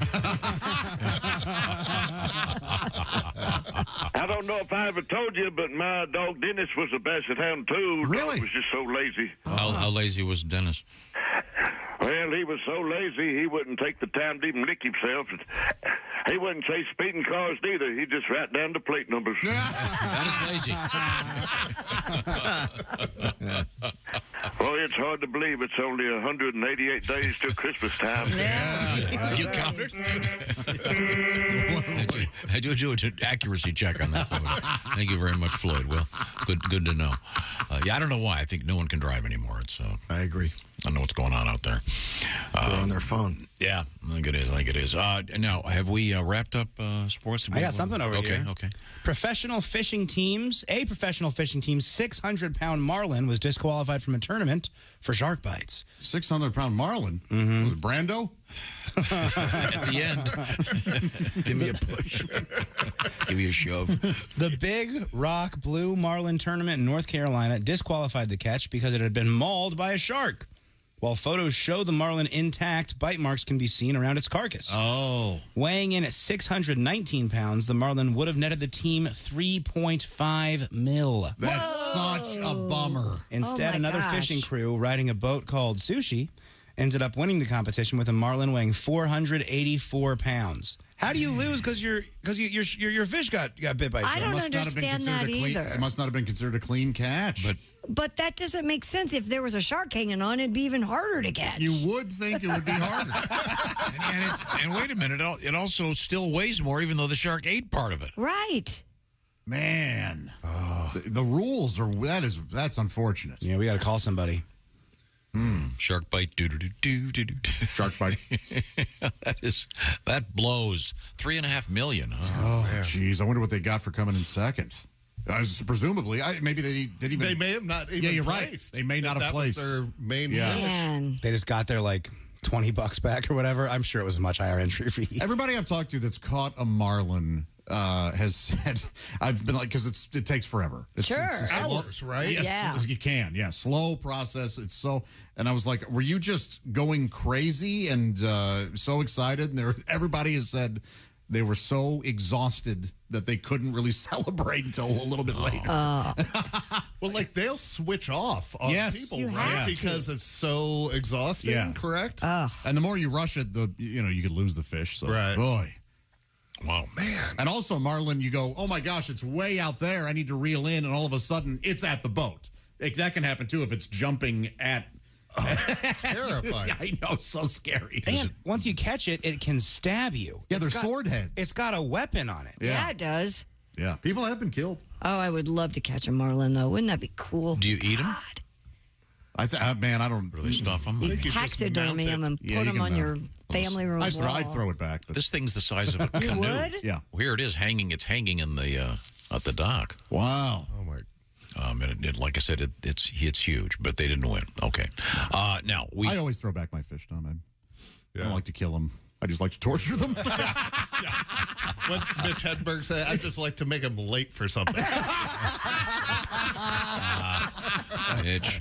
Well, we have another fish story that's, Yes, we do. actually kind of happy in a weird way. A Wisconsin man has created an unlikely bond with a wild fish, and the two reportedly meet every summer at the same spot. This is baffling. The news agency SWNS news that you can trust. reports Mr. Rex Colubra, 40, became what he calls friends with the freshwater smallmouth bass while on a dive in September of 2021. The strange encounter ended with the pair creating a bond, and Colubra even named the fish Elvis. The man and the fish now reportedly see each other each year when Colubra travels to the lake where Elvis the fish lives. Now, how in the hell does he I don't know understand. it's the same smallmouth bass? If it's no. Yeah, it would be a largemouth bass by now. Right? Be all grown up. Unless it's spawning in the same exact spot every year. Is there some mark distinguishing this particular fish? Or Yeah, exactly. How strange. Fish don't think or feel that way. Well, he always comes. He always takes the worm. I bring the same worms every time. Got to be the same fish. How long do smallmouth bass live? I don't know. This guy went to school with it. Oh, so that's how they know each other. That's interesting. Well, that's a happy fish story. Yeah. I hope it's true. It's Catch weird. and eat it. That'd be weird. Yeah. Isn't that the rule? You never name on the farm. Holy smoly. On the farm, you don't name the ones you're going to eat. Yeah, no, that's, A smallmouth bass will live 6 to 14 years. How about that? I wouldn't have guessed that. Wow. I would not have guessed that either. Okay. Oh. All right. Well, thank you very much. Time to move to the news desk again with Christy Lee. What else is happening over there? A Kansas City, Missouri hotel has agreed to honor a 40-year-old gift certificate found by a local couple in their wedding album. Tim and Melinda O'Brien said they spent their wedding night in 1983 at the old Muhlbach Hotel. The couple, preparing to celebrate their 40th anniversary on June 25th, said they recently found a 40-year-old gift certificate to the hotel. Really? Tim said he was going through their old wedding album, and there was a certificate in there. And they said, I wonder if they'll honor this. The Muhlbach Hotel, which opened in 1915, said it will honor the 40-year-old gift certificate. The wife didn't want to do it. She said, I ain't no Muhlbach girl. That's so weird. Thank you. The certificate states that the bearer can use it any year on the month of their wedding anniversary to stay at the same price as their wedding night. In this case, $38. Wow. What a deal. $38 for a hotel? Yeah. My goodness. Do we think this is a nice place? Yeah. Yeah. Oh, it is? Okay. It's a big fancy hotel. That's cool. They Very cool. Probably won't need that do not disturb sign. Oh, you think they're past Past the I don't think so. I don't think they're doing any conga dancing in the whole horizontal conga. You should give that a shot tonight. Go home, tell Kelly, say, baby, I want to do the horizontal conga with you. You think that'll work? Christy? No. But it's worth a try. Christy, do you ever look at your old wedding albums? And how do you do it? Is there a Dewey Decimal System? Her wedding album is 4 weeks old. So funny. It's a month today, actually. The first one, I don't have any pictures from left. The second one, there are just a handful because I had a flood. I survived the flood in my basement when I lived across the street over here, and so a lot of my pictures were ruined. So I don't have them. But the other one, the kid's dad is up in a closet somewhere. I haven't looked at it in years, but he's not in a closet. The photographs are. No, the photographs are. I have met him. He's the way you worded that. He's in a closet. You got to be if you're going to leave Christy. You know what I mean? Oh, he's got a lovely girl. The current ones are on my phone if you'd like to take a look. Okay. Do you still have the cake toppers in the freezer? No. Yeah, you're not married, are you? Not anymore. Yeah. I've been married a couple Did you times. do that? The first wedding, yes, but we didn't make it to 1 year, so we never. What is that tradition again? The tradition is you take the top layer of your wedding cake and you freeze it, and then on your 1 year anniversary, you eat that. Right. Did you eat the cake alone? No, we just left it for the people who took over our house when we divorced. So it was still in the freezer when I moved out. Oh, honey, look, they left a broom. They left the saddest cake in the world. How nice. Oh, isn't this neat? You've been married twice? Yeah. I didn't know that. Yeah. You never talk about one of them. Yeah. Well, there's a reason Well, for you that. can't talk about. Let's hear everything. Like I said, the first one didn't last a year, so there's not a lot to talk about. And then the second one, I'm still paying on. Like a car payment. Did you ever do that? No. Well, let me just tell you, we did my kid's dad. That was the most traditional wedding I ever had, and we did do that. And we took it out a year later, and not a good. It's nasty, right? Yeah, it was not. Well, did you let it thaw? No, Josh. I took an ice pick to it. See, you should have waited a little. Chip a tooth on that. Now, if you get married, Josh, would this be something you would do? I don't know how much of the traditional stuff I would do. I see. No, Tom, there won't be any cake left. You see, isn't the top tier mine? Yeah. Not enough room in the freezer he could have gone with. Many, many fat jokes. Don't even own a freezer because you never have to save things. No, of course not. Why would there nothing to freeze? Probably. No Tupperware. He's still having fun, so I don't want to. I didn't say anything. Well, you guys know wedding cake is my favorite cake. I know it's it delicious, is. yeah. I hate that. That's not real. That's not. Wedding cake isn't a flavor of cake. There's chocolate cake. There's red velvet No, cake. there's There wedding used to be cake a flavors. and there used to be a snow cone called wedding cake, and it tasted just like wedding cake. They have wedding cake ice cream too. Oh, yeah. They had, yes. Oh, I've yeah, had my that kids before. love it. I can't. Yes. That's like saying your favorite cake is birthday cake. No, it's like a white wedding cake. I'm done with ice cream. It's one of those things. 2 in the morning, I start dreaming that I'm having crippling stomach pains, and then I wake up to them, and it's a real. Really? It's lactose. My brothers and I are all the same. It's, Lactose intolerant? my brother John has passed out on the toilet twice from the pain of having ice cream. Twice? Yes. He didn't learn his lesson the first. That's the thing about us Arnolds. Never learn our lesson. I'll eat a bowl of ice cream knowing this is going to hurt so bad. Really? Yeah. Can you take like a medicine before Yeah, you Lactate, eat buddy. it or something? I don't know. Have you ever used it? No. It's great. You Yeah. take one pill before you eat it, you're fine. No gas, no nothing. Really? Do they make a Yeah. non-dairy ice cream? Plenty. Yeah, I they don't make care. plenty of them. I have never really. I haven't found one I liked. Fellas, the hippies at Ben & Jerry's, they're doing wonderful stuff with the dairy-free ice cream. Really? Yeah, they've got like a peanut butter, they've got the half-baked, they've got the dirt on top. It's all vegan. It's crazy. It's so good. Dirt on top. Have you had that? Where it's like they Like got, that soil yeah, it's looking. like the pudding ice cream. Yeah, the crumble. Oh my goodness! And then you eat it. You have to go all the way down, so you still have the dirt on top. And Sometimes they put gummy worms in there, so it's actually like dirt. worms and dirt. It's lovely. Oh, well, Josh, I didn't know you had the thing about you don't like ice cream. I love it. It's just it just makes you It sick. doesn't care for me. Yeah. What about a sherbet? Boy, it's been so long since I've had like an orange sherbet. Not a fan. It was fine, but it's not ice cream. No. If you could have cold. ice cream. Oh, you like You know what vanilla. doesn't hurt me? Oddly enough, and there's got to be a gastro knot out there that could help me. A gastroenterologist? That's what they're called. Yeah. Gastro, not that rule. There's got to be a Is that a kombucha physician place. or is that? It's a medical professional. Okay. His office is behind the dumpster at Big Lots. Frozen custard doesn't hurt me like ice cream does. Isn't Oh, isn't so you're a interesting? friend of Culver's, aren't you? I'm family. Yes. Friend of Culver's, like an alcoholic. You're like Norm when you walk in there. Hi, Josh. Oh, I went there the other day. It's a good product. Yeah.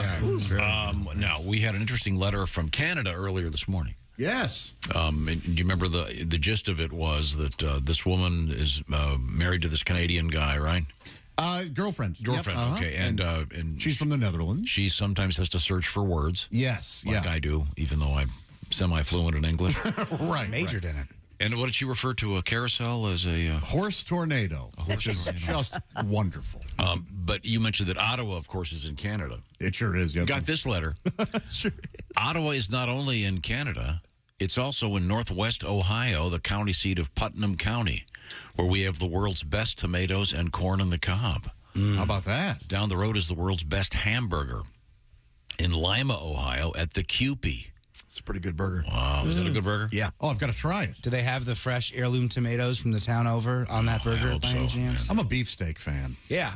Bill from Catawba Island, Ohio. Thank you, Bill, for clarifying the Ottawa business for us. We certainly appreciate it. If you want to email us, what would you do, Josh? Email us at 8... No, that's a text line, isn't it? You fool. Even an ice cream dream right now? Yeah. What is it? Bob and Tom at bobandtom.com. We'd love to hear from you, or just get the Bob and Tom app. It's fun. It's or free. just send upskirts and D-pics. The fellows who go through those have the time and the interest. Okay. When we come back, we'll update the latest from the Titanic thing. Yeah. And we have bidets in the news, a water slide, a tree thief, pigs in prison. That's right. And gold bars, all in the news. This is the Bob and Tom Show. For a complete copy of the Bob and Tom Show contest rules, go to bobandtom.com/contest-rules, or just scroll down to the bottom of the page and see contest rules. This is the Bob and Tom Show.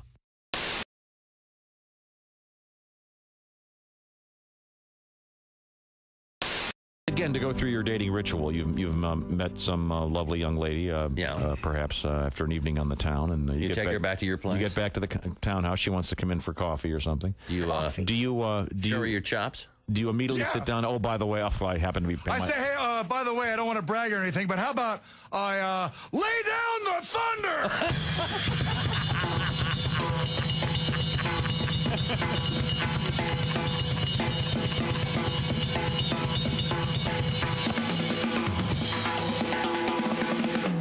Finish your drink. We're going upstairs. Oh, my. So do the ladies... It's really not that strong. You can take a bigger sip. I'll be over here laying down the funk. All right. Do the ladies dig that? Do they? No. Not at all. You can see them like kind of cringe until you stop because it's very loud. Yes, it is. I can't hear it. All sounds good to me. You know, try to have a conversation with them.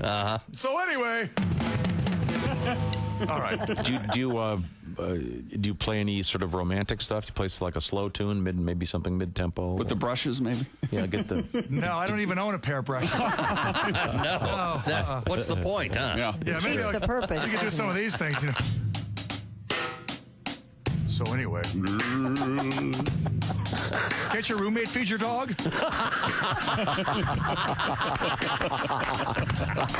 Very romantic.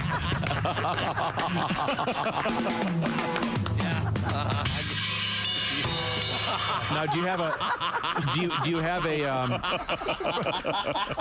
have an exit strategy when you sit at the drums? Apparently hers is the dog one. Yeah. I got to feed the dogs. But I mean, that was Tom's line. I'm surprised the girls are using it. Great. Once you sit down, and just you play for a couple minutes, then do you have a way you can gracefully get up? Do you have like a little finish, a little quick? Yeah, I like to. I'll finish kind of like this.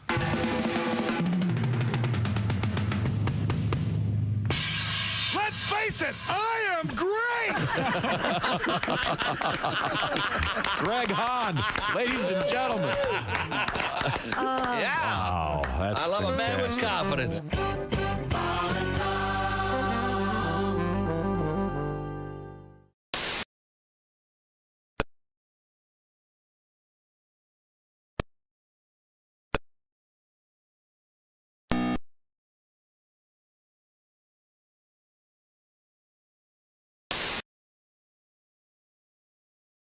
From the storms, which high temperatures and hail. Officials say multiple tornadoes swept through Mississippi, killing one, injuring nearly 2 dozen. State emergency workers still working with counties to assess the damage from the storms. The death and most injuries have been reported in the town of Lewin in East Mississippi's Jasper County. The Mississippi Emergency Management Agency said more than 49,000 homes in central Mississippi without power. Mississippi Governor Tate Reeves said the tornado struck Jasper County and Rankin County, which borders the capital city of Jackson. And that's a look at things you may have missed. More of the Bob and Tom Show coming up. Ladies and gentlemen, Bob and Tom. Sonore Smart Dodd founded Father's Day in 1910. She was quoted as saying, "Fathers deserve a place in the sun, too." I guess that's why we all get lawn tools for Father's Day. All the commercials are like, treat your dad to a gift card for his lawn needs. Yeah, nothing says I love you like, here's a bunch of stuff to keep you out of the house, away from us, and doing hard labor. You never see Happy Mother's Day. Here's a jug of Tide and a mop. Bob and Tom in the morning and highlights all day long. The Bob and Tom Show, weekday mornings at 6 a.m. Eastern on Bob and Tom 24/7. Morning laughter just might be the best medicine. No matter how hard I try, can't keep my hands off my face.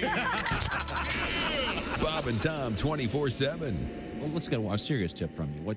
When you get pulled over for a traffic thing, what's your suggestion? What do you do? Just be polite. Yep. Yeah, I can. If you say yes or no, sir, more than likely you're going to get off unless you just run into a jerk. And You're not supposed to get out of the car, right? No. You know the best thing to do, and what I always do at night, if they pull me over, I always flip on my dome light and put my hands on the. And they always say, "Oh, you've been arrested before." And I go, "No, I'm an ex-cop." And then all of a sudden, everything just smooths. How do you prove you're an ex-cop? Do you have some kind of special signal? I just say I make more money now. And they know that you're. They know I'm. I see. Okay, good. I'm so doing that, telling them I'm an ex-cop. You don't ever say you know a cop either. Oh, really? Because then the automatic response is, "Yeah, I know him. I hate him." Oh, well, they must know the same cop we know. Wow. That's sad. That's the automatic response. Oh, really? That's the worst thing you can say. But I got a friend that's a police officer. So I have a free pass. Yeah. Right? You can't pull me over. I'm assuming I can go on with my life. Hey, I give it the police fund. Does that help if they have the bumper sticker in the car? No. That's the first thing they look for. Yeah. Sorry. Every drug dealer in the world has one of those. Boy, you're a chump. You just paid for our last keg party.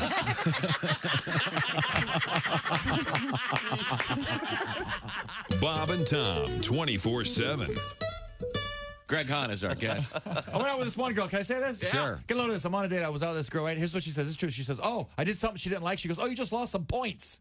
Whoa, there's points involved.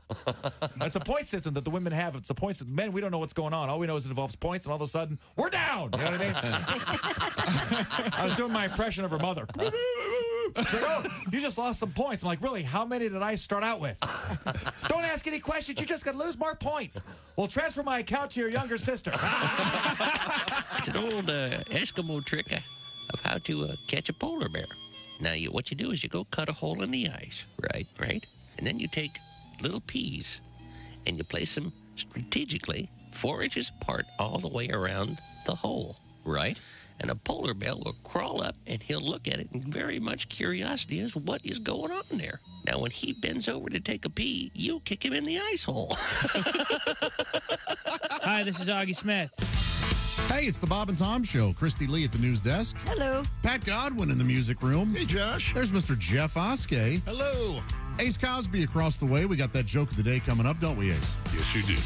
What do you think? Is it a good one today? You've earned it. Oh, thank you. Willie Griswold over there. Good morning. I'm J.M. Arnold at the sidekick chair, and there's T.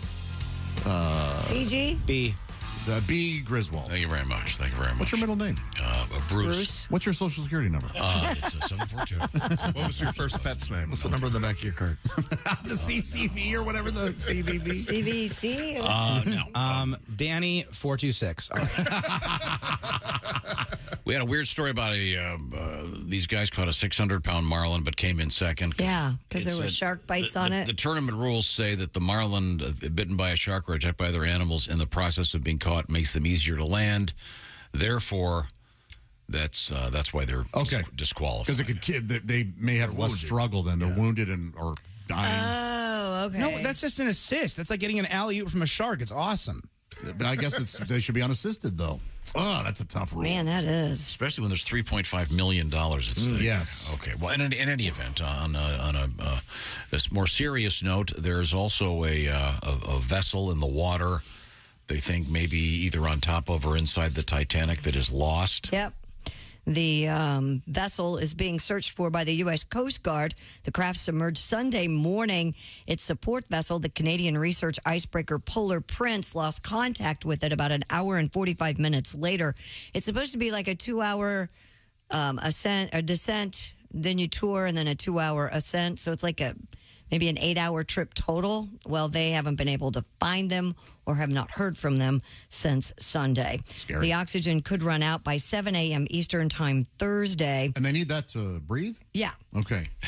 Lieutenant Commander Len Hickey said a Canadian Coast Guard vessel and military aircraft are also assisting the search effort, which is being led by the U.S. Coast Guard out of Boston. Man. Ocean Gate's expeditions to the Titanic wreck site include archaeologists, marine biologists. I think I looked up, they've had 14 successful expeditions and over 200 dives in various parts of the world, the Pacific, Atlantic, and Gulf of Mexico. All right, well, that's still a pretty good batting average. Yeah, but you pay up to $250,000 for 14 this. and 1? Wow. 14 is the record. It's the current. Yeah. You think they have one of those signs? It's been 14 cruises without an accident. Without a tragic submersible disaster. We didn't even get to use the third tile. This stinks. Oh, you guys. It's a nightmare. It really is. I, of course, we hope they're found. Can you imagine that the CEO guy who's piloting that thing and the other 4? They are just. So, what's going on? I thought, any news yet, Bob? Or You think after like a 10-minute silence, one of them just looks at him and goes, "So do we get our money back?" Yeah.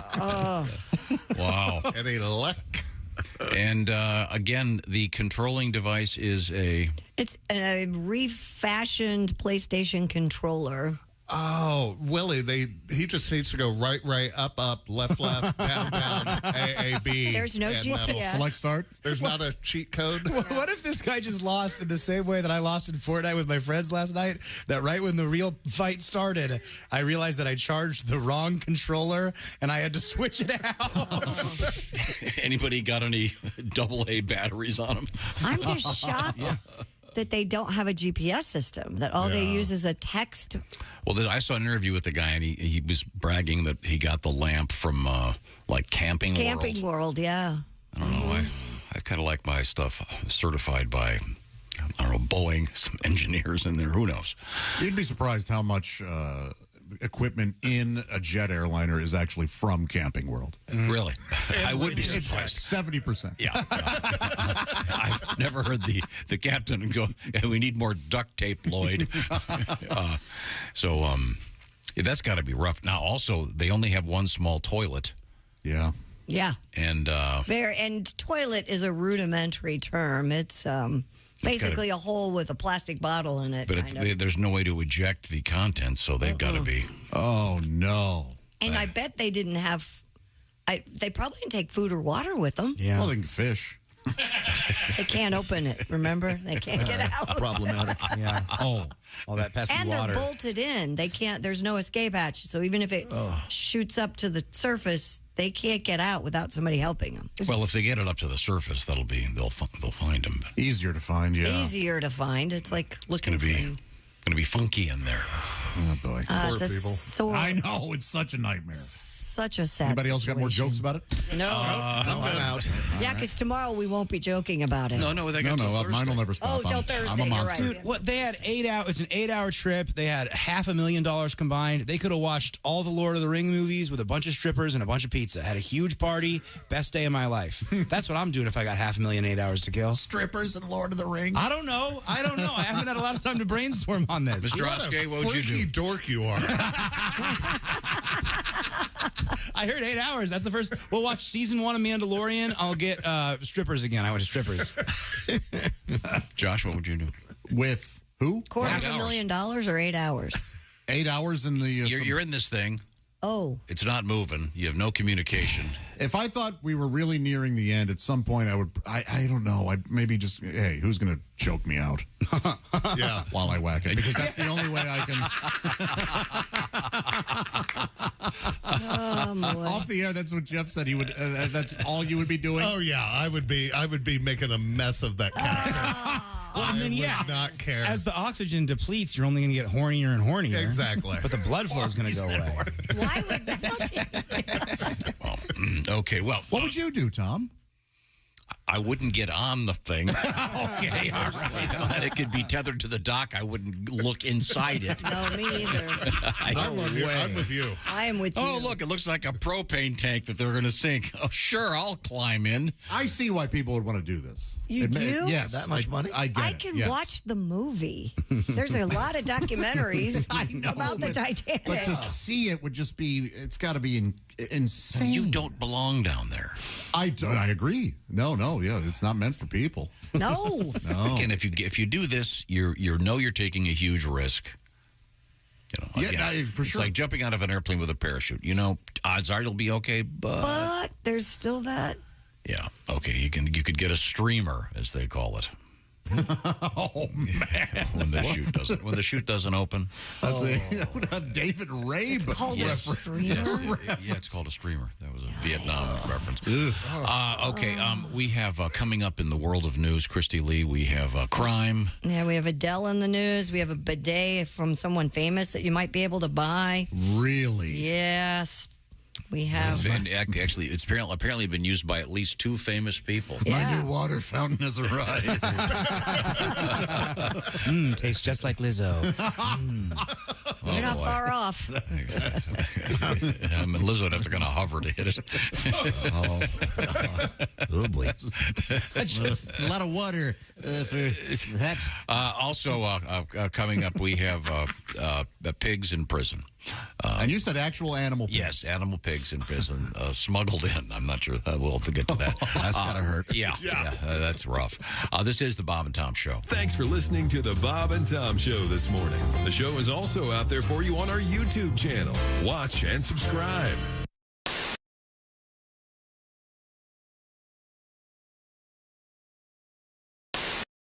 Girl, the food was great. The company, even better. Why sit here all night long, going on about the weather? I know it's our first date, and good girls gotta wait. But I just turned 83, and you said you're 78.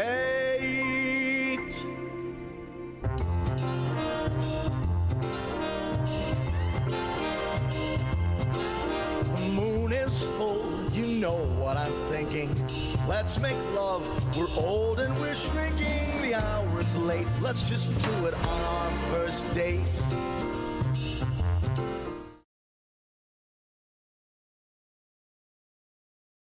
Yes. What do you well, got you know, over there? I tell you, it's here's the thing. It turns out these big old studios and streaming services have decided they don't want to pay their people that have made them so much money. Oh boy, here comes the and whining. so, shut your mouth. You shut your dirty mouth. One of these days, you might write a screenplay. We're doing this for you. But anyway, we've had it, and we're not going to take it anymore because, I mean, otherwise, what are you guys going to do when you get off work? What do? You go home and you stream all this stuff, right? So you can see us beautiful actors and writers. That's right. But they ain't going to be around until we get a fair deal. So Dino and I wrote a song about it. Want to hear it? Here you go. All right.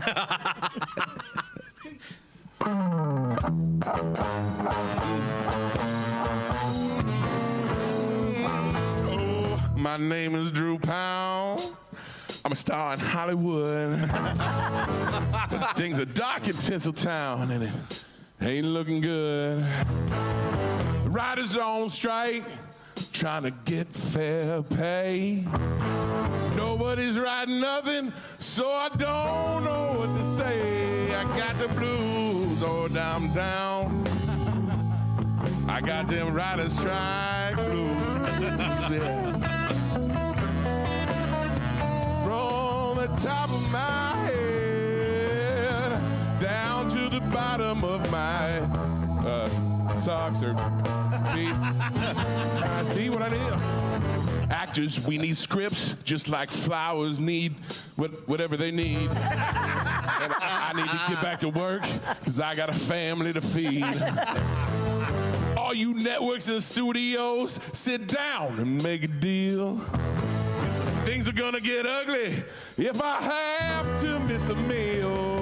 Lord, I'm down. I'm hungry, guys. I'm hungry. I got them writer's strike blues. Duke, y'all better take a solo, because I'm just about to blow a fuse, you know what I'm saying?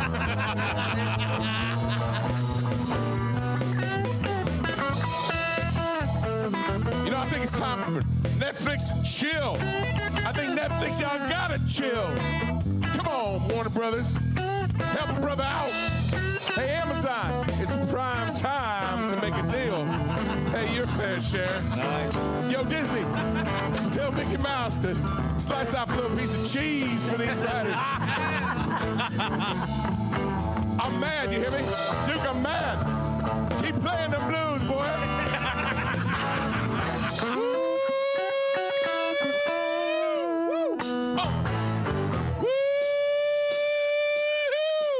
I'm so mad, I'm screaming. All right, here we go. We're going to bring it home now. You ready? But I'm down. I got them writer's strike blues. WGA solidarity, brothers and sisters. United we win. But stay divided and we won't win. Like, see what I'm talking about? I don't understand. I need some help. I got the blues, man. Freaking pay them. Pay the people. Hey, I need a job. Power to the people. Let's go. Yeah. Thank you, Aaron Brockovich. Drew Powell, all the way from Hollywood. That's a great song.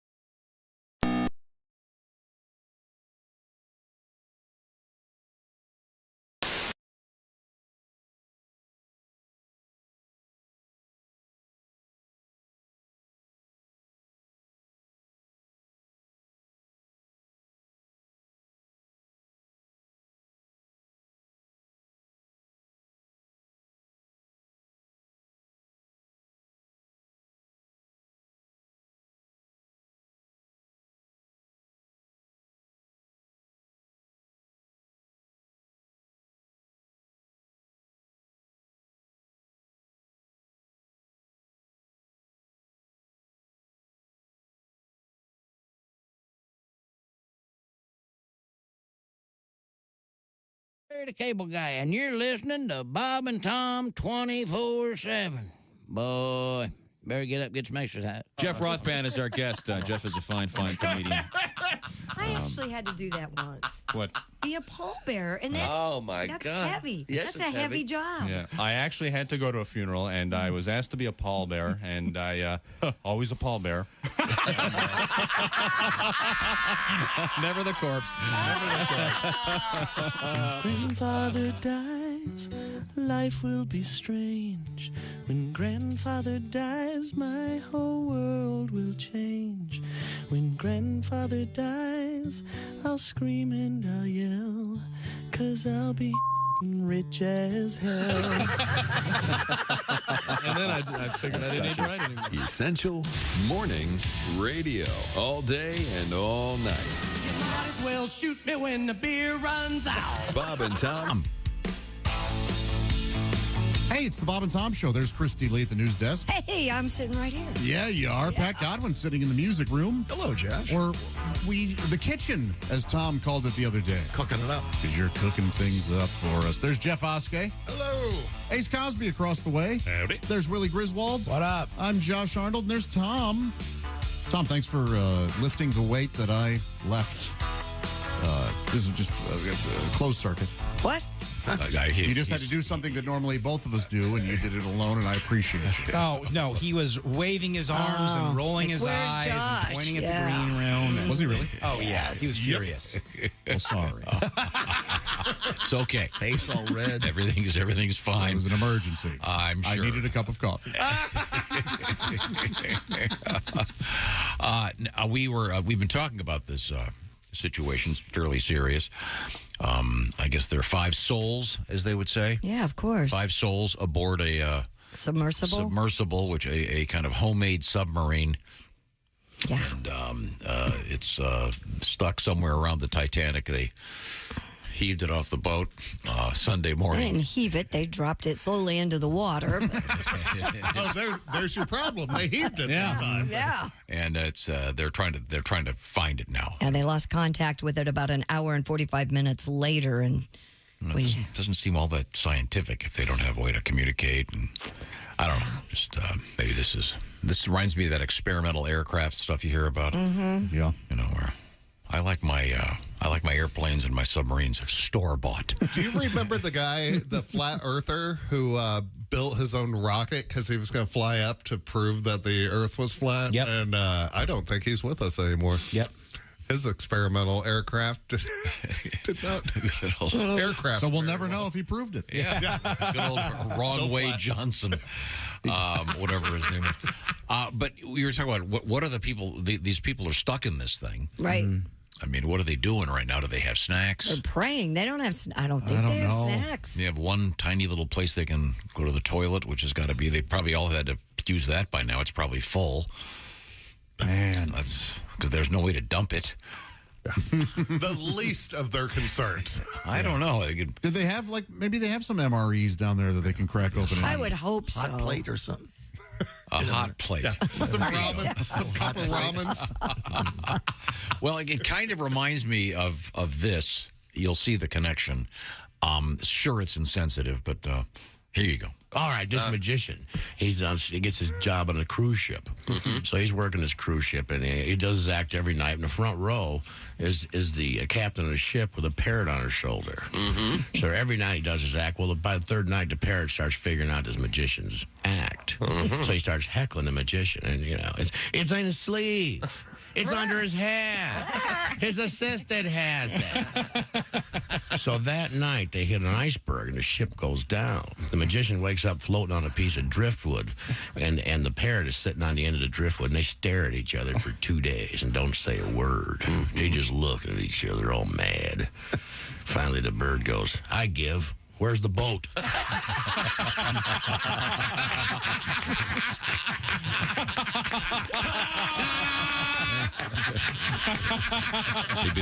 Maybe they're telling jokes to each other. Thank you. Where's the boat? I can only imagine. I don't think so. I think they're praying and crying. And cabin fever is a real thing, isn't it? Aren't they? Yeah. There's so many stories of people like this who've lost their minds. Heck yeah. Ugh. I got stuck in an elevator for 2 minutes and thought I was dying. It's crazy how fast you go feral. You just Heck turn into yeah. an animal. Oh, boy. Also, the one person to blame is down there with them. Right. I'd imagine I'd be leading a mutiny and, I don't know, eating some CEO arm, I guess, for dinner. Yeah, but then he's the only guy that knows how to drive the thing. And once again, the captain is using, what is the controlling? A PlayStation controller. I mean, we're not making that up. No, I'm not. I can show it to you. You know, sometimes they have special edition PlayStation controllers that get released with certain games. There's a chance this thing has Optimus Prime on the side of it. Just silliness. There's a chance that it's got LeBron. It's from 2K12 or whatever. You gotta use it. Sonic. Got to use one at GameStop. Yeah. I gotta stare at the stupid hedgehog while I lose my mind. Oh, well. Okay, well, so if we were all in one of these, all of us, we're all in one of these, who do we eat first? Ace. Ace? Why Ace? Because he's got an ass on him. Yeah. You want some rump roast? Yeah. That's where I'm starting, Ace. Sorry, buddy. Do we kill him or just eat his ass while he's... Just eat his ass. I think it may be time to change the topic. I didn't... Yeah. Well, all right. Yeah. Could be fun. Yeah, I probably can't say what it is. I saw someone who got away with a vanity plate. You know, we talked about all these states. They have a list of plates you can't get. This guy got away with it. Did this car have special rims? Kind of, yeah. So I almost took a picture that I can't maybe throw this guy under the bus. Was the plate alluding to those potentially? Yes. Okay. The plate was alluding to that. The first two letters were 69, and then... Oh, wow. Really? Yeah, he got away with it. Huh? Did it end with job? No, it ended with the letter S. I'm just going to leave it right there. And usually things start with the job, and then you... Oh, okay. I'm sorry. Was there an 8 before the end? We need a... There may have been. All right. Was it OU812? Yeah. Right now, it's time for a palate cleanser. What would that be? We've got starving, praying people pooping in the corner of this Little vessel. Submarine, yeah. We need to cleanse the palate. Only way I know how to do that is this way. Ace Cosby, here he is with his joke of the day. What was the taxidermist doing at the hot dog stand? I don't know what. Stuffing his face. That was Ace Cosby's joke of the day. I met with a mild amusement, apparently. Oh, we're talking about eating. So. Sure. Oh, yeah. It's topical, if anything. Yeah. Christy Lee is at the news desk. What do we ever that'll change the topic? Well, the pop singer Adele says she's developed jock itch during her Las Vegas residency. Adele. According to TMZ, Adele opened up to fans at her show over the weekend, saying she recently had been diagnosed with the fungal skin infection. Apologies if I keep scratching my fanny. Yeah. She explained that's exactly right. Spanx that she wears under her costumes combined with hot stage lights. That's sweatsuit, baby. Yeah. It's a recipe for jock itch. Yeah. During the candid moment, she talked about her treatment for the condition, saying, quote, "So it looks like I'm an athlete, basically, so I have to squirt it on myself." Adele, first off, it does not look like you're an athlete. Second. She still has about 5 months left of shows in her residency in Vegas. 5 months. Yeah. Nice. Well, maybe she'll do those commercials with Shaq. Doesn't he the jock itch guy? Jock itch commercials. Was it Lotriman? Lotriman. Oh, is it? I don't know. Pat, you got a song for us?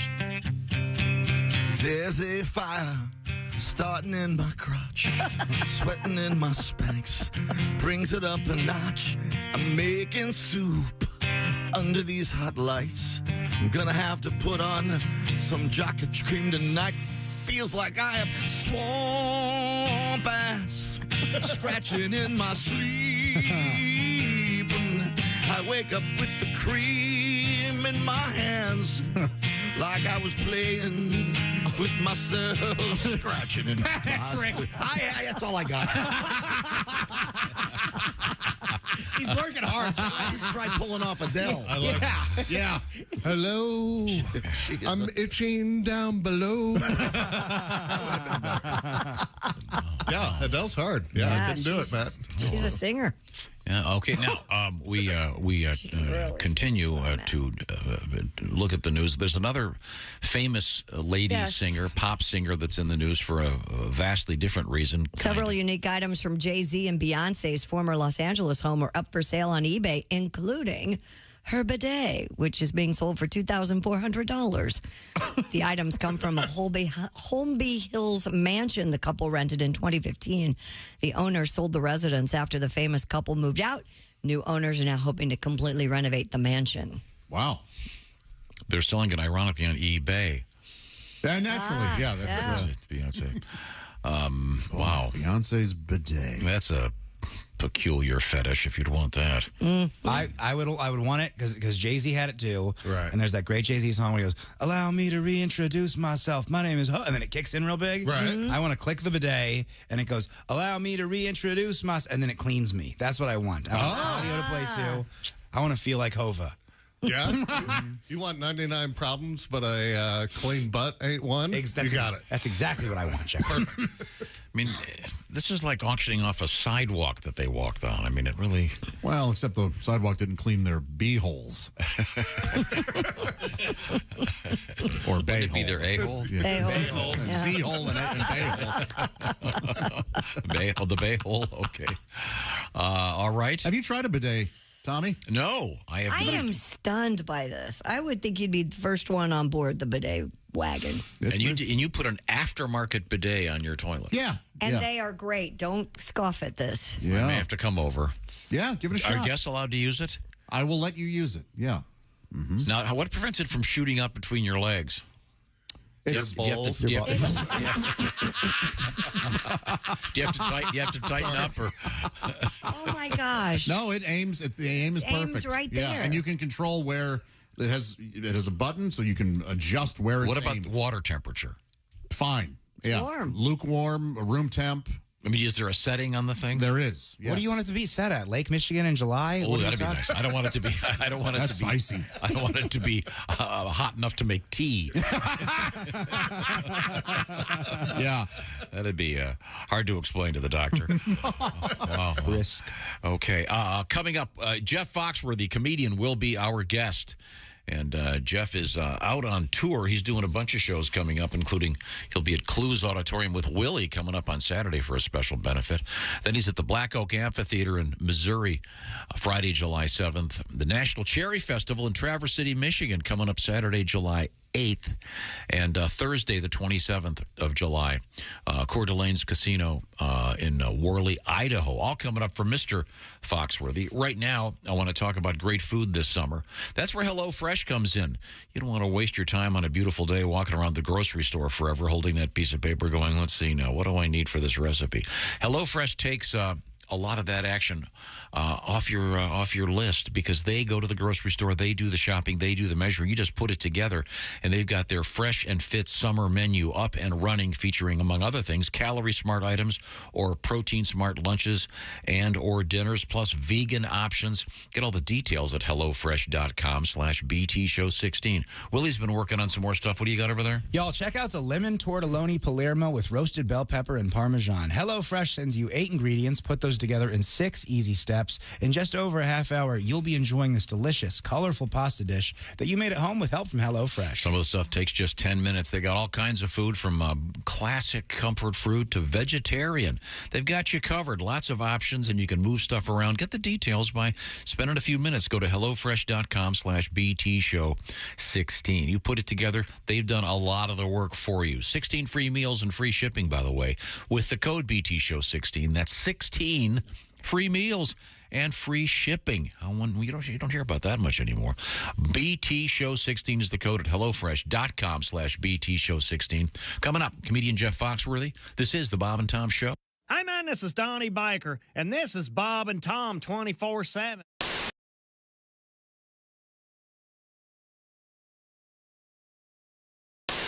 Yeah, I don't know, I'm just getting old.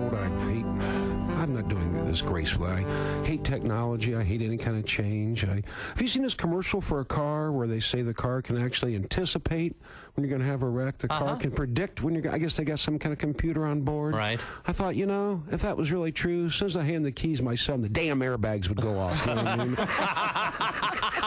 But it's all this technology. Like I'm sure you guys probably have this. I just don't understand if this like MySpace and Facebook. Oh yeah, Twitter. I don't understand the concept. Can you imagine being in a mall and going up to a complete stranger and going, "Psst, could I be your friend?" Denied to be denied bail. That should be denied. And young people out there, I'm not saying I'm right. I know this is old man cranky talk. I really do. But I just don't understand. I see all these young college kids getting tattoos with like Chinese characters on their arm. Yeah. You think there's college kids in China getting "Get her done" tattooed on their arms? I find that unlikely, don't you? That's very possible. Now, this you don't have to be old or cranky for this to make you mad, but this is making me nuts. Have you noticed how lately when you call these tech support things, in my case, I was calling my credit card, but one of these 1-800 things, we know this has been outsourced for a while, but sure. Remember in the beginning how they try to pretend like they're American? Oh, Remember yeah. that? They'd say, "Oh, my name is Sean." You go, "Yeah, how's the weather in Calcutta today, Sean?" But now they don't even care. Have you noticed that? I'm serious. I called the other day, and the guy just told me his an Indian name, and when they put me on hold, they're playing Ravi Shankar. They didn't bother to hide it at all, and I was getting so frustrated because I wasn't getting anything done. I kept saying, "Excuse me, I'm sorry. What was that? Please, excuse me. Could repeat that." And here's what I want you guys to do. It was a lot of fun for me. Maybe we'll start a movement. I started mumbling on purpose, like Boomhauer from King of the Hill or Gabby Hayes. I started going, "Yeah, they damn well so make up a thing in there, put someone down on him." He goes, "Excuse me, what?" I said, "Yeah, how do you like it up, Boom? Huh? Yeah. Try that on for size." Hey, are we there yet? Are we there yet? Are we there? Really good, Sam. A little happier. Are we there yet? Are we there yet? Are we there yet? You sound like you're taking a big shit. We're not supposed to be happy when we're asking if we're there. Are we there yet? Okay. The producers are in here. The minions are out there. Okay. Dad, would we say, are we there yet? We're like, are we there yet? Superiority once again underscore. Okay, Hitler.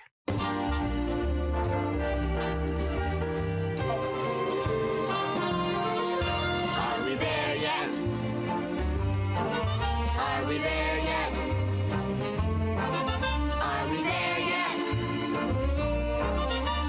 Hey, are we there yet? Are we there yet? Are we there? Diction. Are we there yet? Are we there yet? This is not English class. Dad. That much of a T. You sound like Mrs. Marshall. That's who you sound like. I hope Mrs. Marshall doesn't have a voice as deep as mine. And she teaches music too. And you're like, are we there yet? I hope her voice is half as mellifluous and as witty. Okay, now I sound like my English teacher, mellifluous. Quit making up words. Here we go. Let's go. Try it again.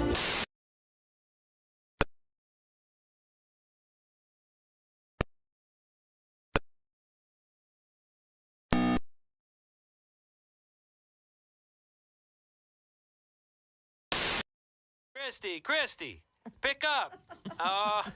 Hey, how you doing, girl? It's me. I'm back in town. Man, the West Coast sucked.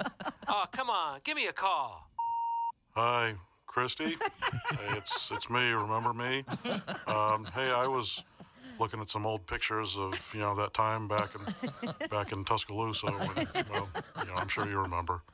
I'll call me. From Bob and Tom Pictures, Christy Lee stars in The X-Men.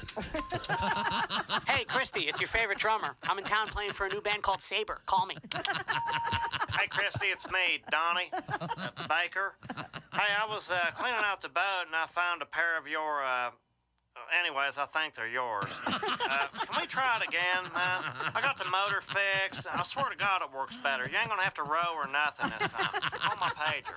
Christy Lee's X-Men, now showing every other weekend and Wednesdays if she's not too busy. Hey, folks. Boom. It's me. And you're listening to Bob and Tom 24/7. That's 24 days and 7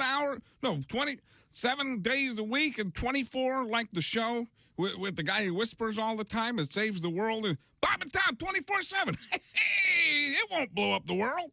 This is Bob and Tom 24/7, 24/7, 24/7, 24/7.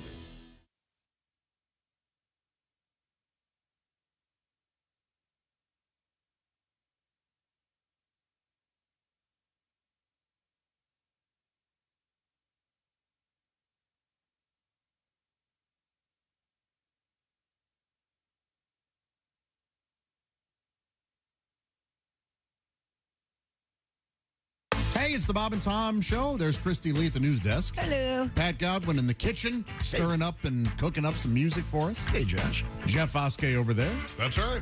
Ace Cosby. Hey. Willie Griswold. Good morning. I'm Josh Arnold. There's Tom Griswold.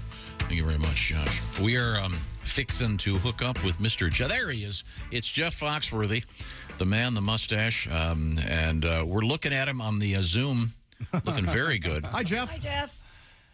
Good morning. Now, I noticed I've got your list of spots you're going to be. You're going to be all over the place this summer, including a big show Saturday night at Clues Hall. But then you got the Black Oak Amphitheater in Missouri coming up Friday, July 7th, and the 8th, the Cherry Festival in beautiful Traverse City, Michigan.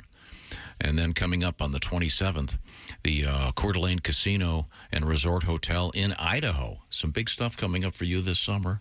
How are things going? Well, it's going great. I was talking with Dean before I came on, and I said, how long have you been doing this? And he said it started off as a 6-month internship 35 years ago. And I said, did they ever make you permanent? I mean, he said, yes, last year, and I'm hoping to maybe get benefits in a year or two. I think Joe Walsh is finally one of the Eagles. Now, are you in your basement? Well, because I was one of the first. I started doing this with you, like right at the beginning. So you and I have been talking to each other for almost 35 years. I remember you carrying around a duffel bag full of cassettes, which dates it a little bit. I mean, think about the formats you've been on. Think about it. You've been on, 8-track, cassette, vinyl, CD, DVD, digital download, etc. But the best way to see Mr. Jeff Foxworthy is live and in person, which is what you still get to do. Go out there, hit the road, take your mustache along. I can't say on the air what Ron White calls it, but the first word is prison, and the second word starts with the same letter. So, lovely.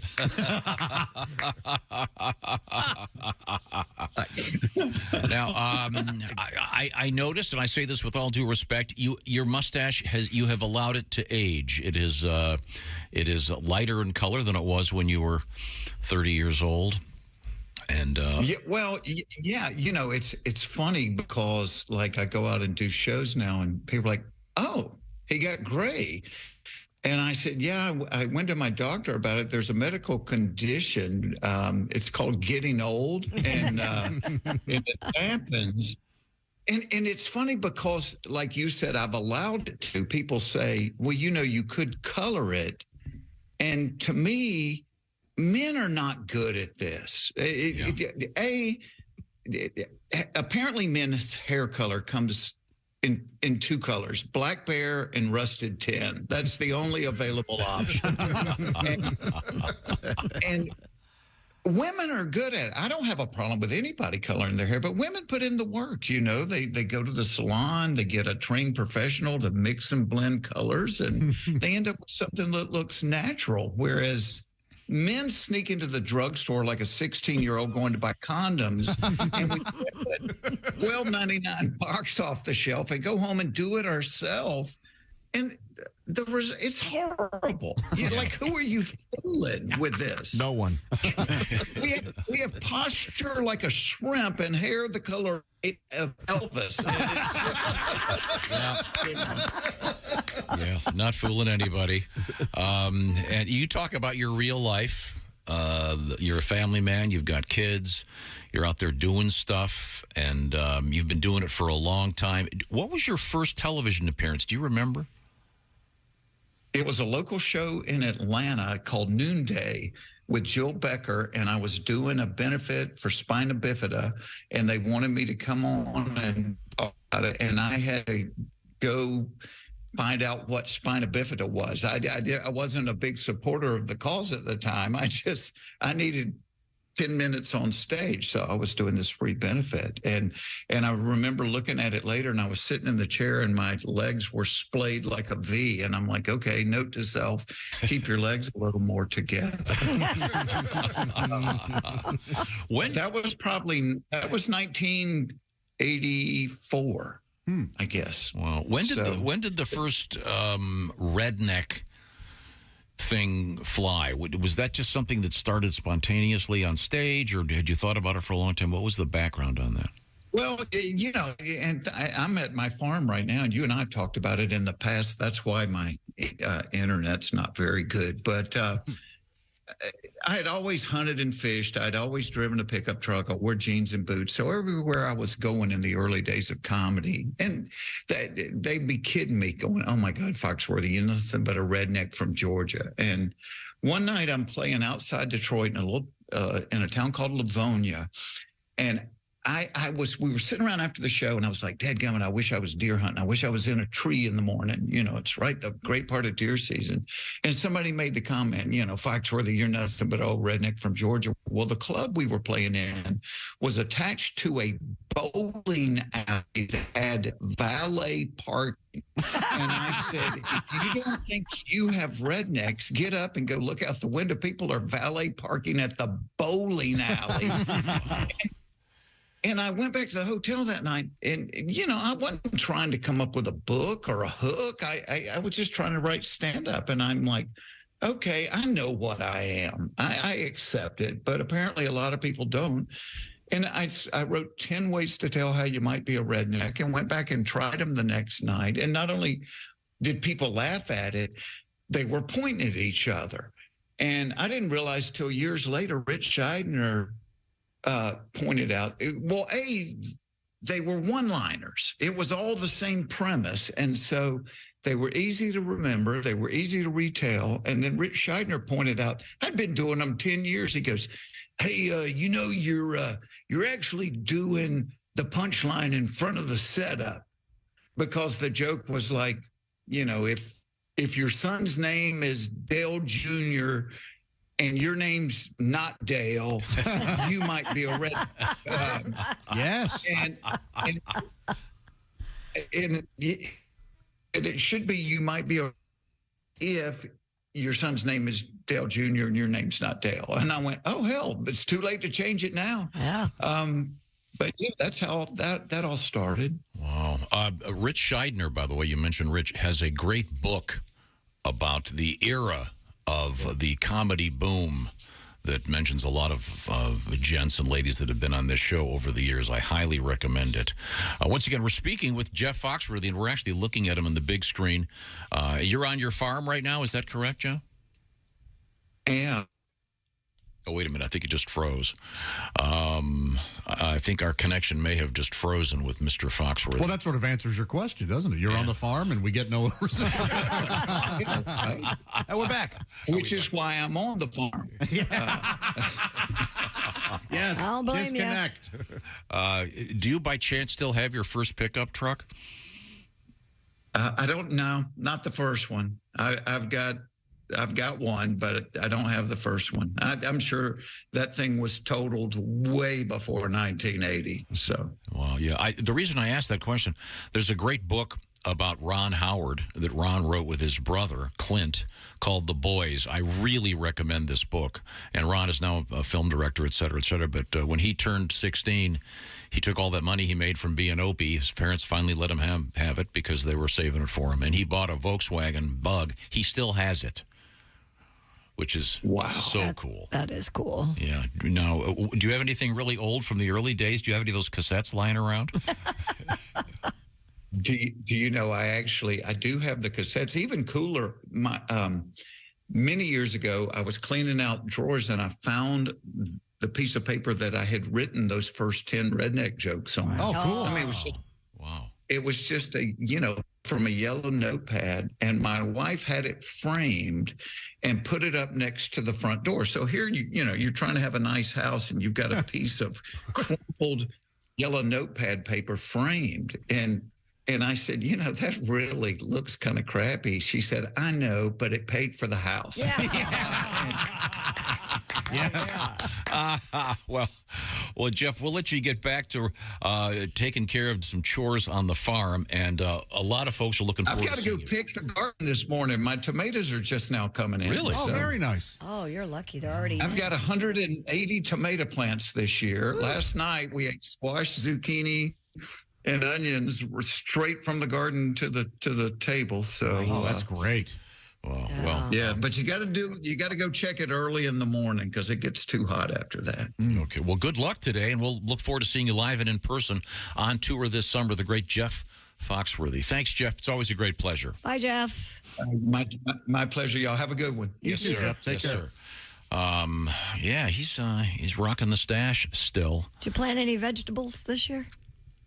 Yeah, I have been madly watering the. I know, it's why I wondered if you maybe put a little vegetable garden. Trying to keep the bushes alive. Yeah. Yeah, I have a new house, lots of new. Have you guys ever done a vegetable garden? No. Yeah, it's a lot of work. Yeah, I suggest just doing like a potted, like grow 1 or 2 plants in a pot on your back deck. Yep. But Those raised gardens are cool. Yeah. Keep the rabbits out. Yeah, it takes forever. You gotta build that box, Josh. Well, you can. Have you seen lumber prices? I have a lemon tree. Oh, very really? pretty. Really? A lemon tree. Yeah. That's inside, though, right? Not right now. It's Oh, you roll it out for the summer? outside. We'll see what happens. I keep looking for a lemon to grow How long have you had it? since I moved in. Oh, so you just got it. So it's If not a like lemon tree doesn't produce fruit, do you refer to it as a lemon? Oh, nice. Oh, thank you. That George Carlin is alive and well. Hardly. Yeah, I remember the first time Foxworthy came in. He was literally carrying a duffel bag full of cassettes. That's awesome. Yeah, that was his merch back in the day, and he's doing very well. Very funny to this day.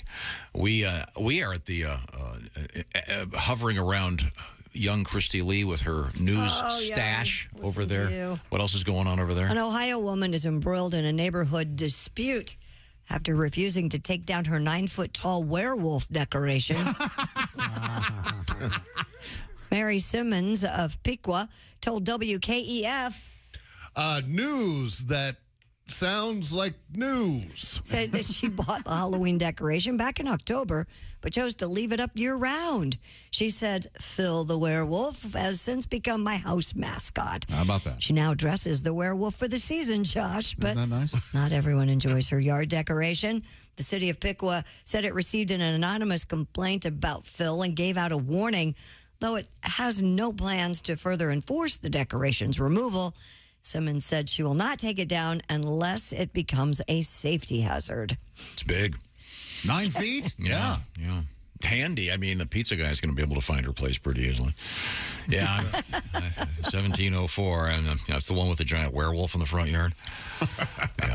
Is it a statue? Or Yeah, is it's a statue. I need to see this because it'd be hard to decorate or dress one of those blow-up things. You know what I'm talking about? It's a solid Sounds like statue. kind of a bane of the neighborhood. Yeah.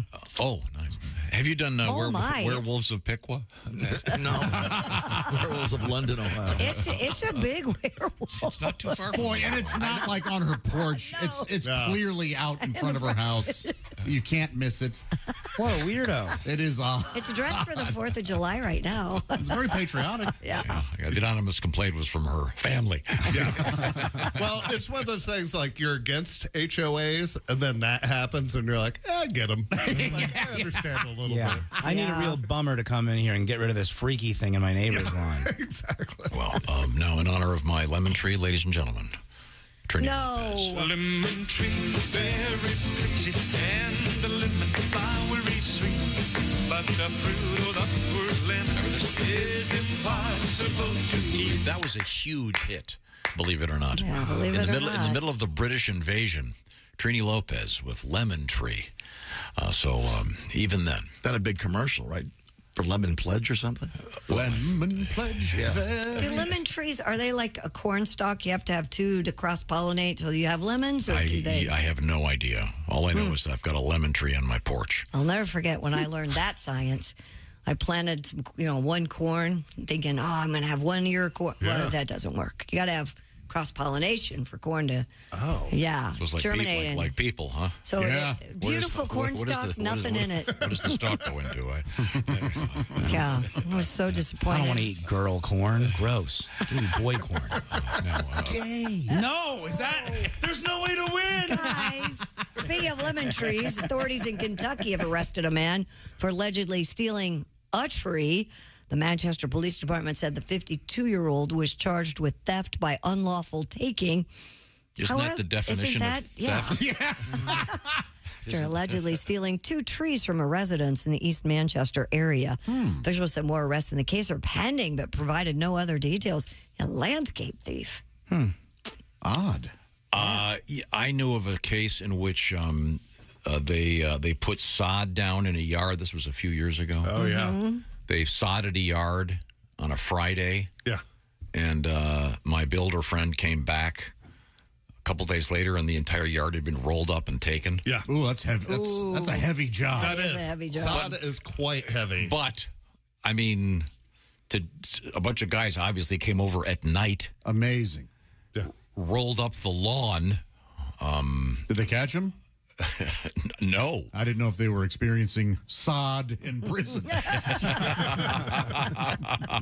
You mean meeting some friends?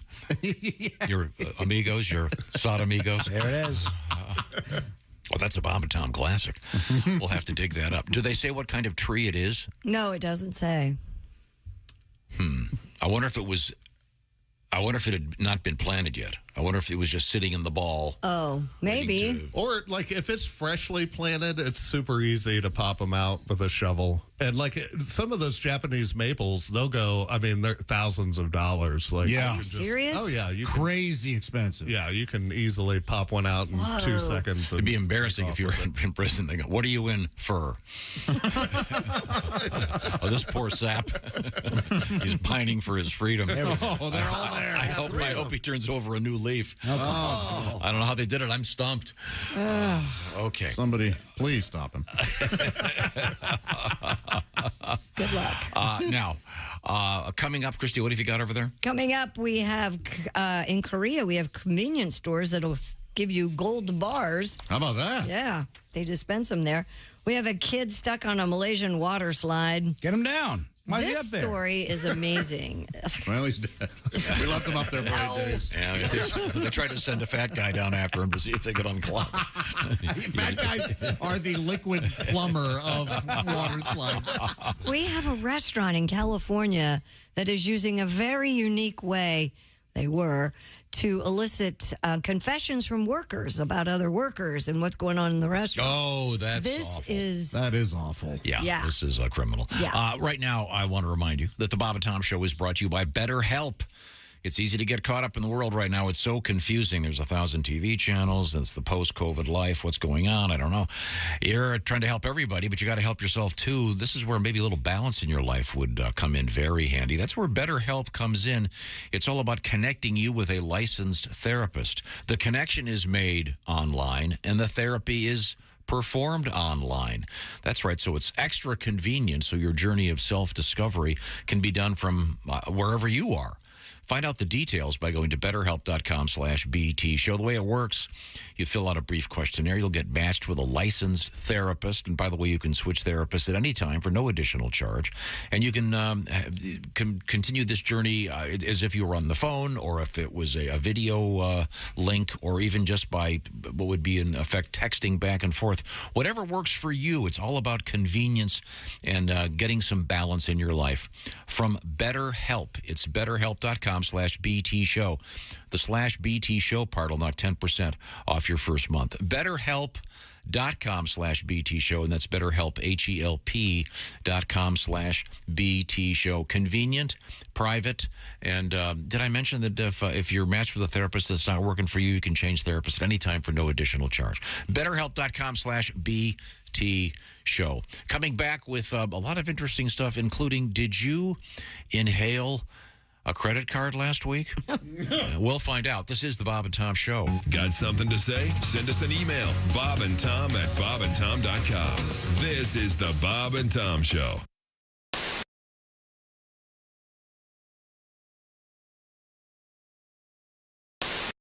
I did a show at this dance club. I don't know if you can tell by looking at me. I don't like to dance. The lady running the show, she was like, "Why don't you shake what your mama gave you?" I was like, I don't know how I'm supposed to shake scoliosis and a low self-esteem, but there were black lights everywhere in that venue, on stage and backstage where I'm standing. And I was just doing the normal pre-show check, and I had a stain on my pants right here. I know, I felt the same way. What had happened was... you know when you put your pants in the washer and you dump the soap in, it all landed right here, and that shows up under a black light. I didn't know that, and neither did anybody else. Because I was on stage and everybody was like, "Oh, man, that is a lot." It was a capful, it was a lot. That's 2 loads, so... If you think that's a dirty joke, it's because you're a dirty person. It's a laundry joke. It's a clean joke. So, My wife listens to ASMR. I don't know if you guys know what ASMR is or stands for. Autonomous Sensory Meridian Response. And I don't know what that is either. It means whispering. That's all that is. Bob Ross, he's whispering. And he paints on the canvas and it's all scratchy. And he takes the paintbrush and dips it into the water and hits it on the easel to beat the devil out of it. And then sometimes Bob would have his squirrel in studio and the squirrel would be like, that's ASMR. I'm home from school, 3rd grade, just being like, I don't know why I'm so relaxed. But Bob, you're doing it right today.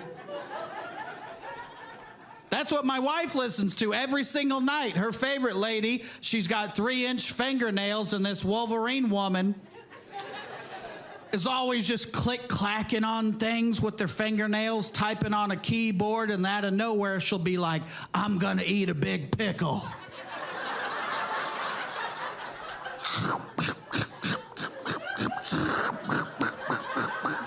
And I'm like, I'm about to fall asleep right now. Turn this off, I'm driving.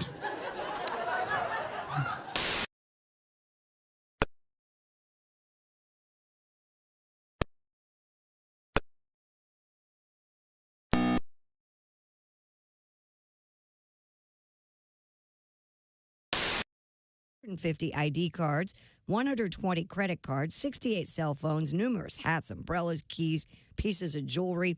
Other items found: 2 Frisbees, a bunny-shaped purse, several unmatched walkie-talkies, 64 pairs of glasses and sunglasses, including one with 3 lenses. Okay, that's your news. I'm Christy Lee. More of the Bob and Tom Show coming up. Hey, Shooter, it's Kenny Tarmac. Hey, we just landed. I'm an ORD, just got in from TPA through ATL. And hey, guess what else just landed? The Bob and Tom app. I know. Now, thanks to the Bob and Tom app, even if I have to go all the way from Foxtrot 20 down to Alpha 4, I can still listen live, see their videos, find an affiliate station, use the alarm, and even send a message. This is Kenny Tarmac signing off and reminding you, everything I touch turns to sold. Hey, it's Roy Wood Jr. You're listening to Bob and Tom 24/7. Bob and Tom, all the time, in your ear. Frigamall Broadcasting presents another Bob and Tom Olympic moment in history. The year was 1912. The place, Hocker on Rhine, Germany. After several complaints about unsanitary conditions from competitors in a sledding event, it was determined that some of the participants were unaware of the precise nature of a particular event. Once the officials removed all the phlegm balls from the course and explained that the name of the event was pronounced luge and not loogie, the competition continued without any further problems. Ironically, the eventual winner of the luge event was an Austrian named Karl Boogermeister. He took the gold medal by a narrow margin over Norwegian athlete who was disqualified. This has been another Bob and Tom Olympic moment in history. Good morning, sunshine. Bob and Tom 24/7, 24/7, 24/7. We're talking with comedian Todd Glass. In a relationship, women look down the road, which is positive, but some women look too far down the road. I mean, they can't just take that moment for what it is. Like, I'm at a bar, and I asked this girl to dance. You know, she's like, oh, dance? Oh, sure, I'd like to dance. And we're done dancing. Maybe you go over there, you'll buy me a drink, I'll buy you a drink. A week later, we'll start calling each other. We'll get our machines, then you'll get me, then I'll get you. Then we go out on a date, and our friends say we're perfect for each other. So we have our first kiss, then we decide we're going to get engaged. We get engaged, we have a beautiful wedding. After the wedding, we get back from our wedding, we set up an apartment together. Then we have a beautiful apartment. You get a promotion, I get a promotion, and we buy a big house. We have a house, white picket fence, dogs, 2 kids, everything's going good. Then you're coming home from late at work. I go, why are you coming home late at work? You go, I'm in love with my secretary. ago. You're life secretary, and you want me to tell the kids we're getting a divorce and they don't have a father anymore? Dance? I don't think so, you sick freak.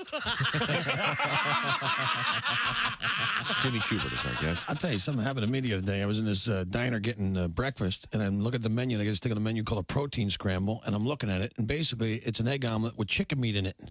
Which is wrong. I mean, you don't take the eggs out of the chicken and then cook the chicken and put it in the eggs. Okay, that's too much chicken. I don't know who's back there cooking some kind of poultry serial killer, some barnyard strangler. That's an omelet that spans 2 generations. That's wrong.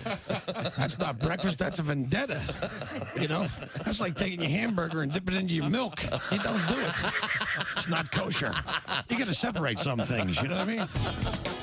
Bob and Tom 24/7. Not on air, online, all the time. Tell you in about 15 minutes. Hey, it's the Bob and Tom Show. My gosh, if that isn't Christy Lee over there. Hey, Josh Arnold. And who do we have here? Pat Godwin. Hello, Josh Arnold. Have you worked today? Oh, yeah, you did a song earlier. Have I worked today? Oh, he had one of the lines of the morning, if you remember. What? I don't remember.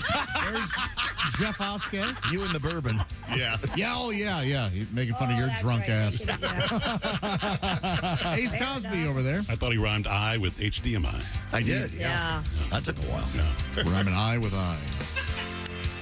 There's Willie Griswold. There's a real Marshall Mathers in there.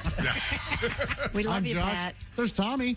Pat, your use of the term HDMI in a song. Yes, brilliant. It was perfect. It was brilliant. Contextually, it made perfect sense. And it may be rhyming I with I, but it's still perfect, fully justified. Poetic license. As T.S. Eliot once said to his critics, cram it. Yeah. He also said that to somebody else, probably. Yeah. But he was really excited Ezra about Pound, it. I don't know. Oh, boy. Ezra was busy doing anti-American broadcasts. We They were having tease fun. because we love Pat. We know Goofing that. around, having a good time. I love that song, Pat. Maybe we can play it again. No, we just had a news story about a werewolf statue in Piqua, Ohio, that's causing some problems. It's a big statue. I mean, I think it's just fun. You know, Okay. It's okay. I don't like weirdos. There's someone in my neighborhood, they've got a skeleton. It's sitting on the little front porch thing, and it freaks me out. That's They your got brother. I was going to say, is it your brother? No, it's not my brother. He's got other weird stuff going on. There are plenty of bones in that house. I know. They're freaks. They're freaks and they're weirdos. I love them. I love going I'm over there. tired of them. Be cool. Watch basketball. Get rid of the... Stop with these skeletons on your porch. It's like, oh, there's a skull. Oh, there's Roddy Piper. It's an adventure over there. Weirdo freaks. Getting a lot of letters about that blue marlin in that contest.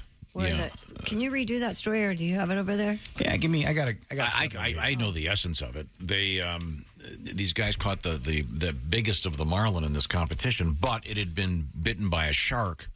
And therefore, that I guess the rules are that would make it easier to land because I would think it would be harder. You have a shark hanging off of it. Well, no, but I mean the thing's been injured, and I understand. And these are very technical, and there's a huge amount of money at stake. Yeah, $3.5 million. The winner was, or the should-be winner was 619 pounds. It was disqualified, and the winner, what was in second place, what ended up winning, so confusing, was 484 pounds. Wow. Wait, so it was a lot bigger. Wow. Yeah, over 100 pounds. But, you know, that's how the rules go. And also, apparently, in these competitions, once you hook it, that's the person that has to reel it in without any help. Okay. Oh, the entire really? way. That's what I've been told. Man. Is there any like electronic device on these fishing rods that helps? Is there any reel that's some sort of electronic modification? I don't think you're allowed to have a winch. Yeah, I don't know that there's a winch-like component that they would be allowed to use. Have you been deep sea fishing before? I have been, but it was the kind of thing where there was a guide, and I was like 10. Oh. So I would just let the guy, the Australian guy, come in. I would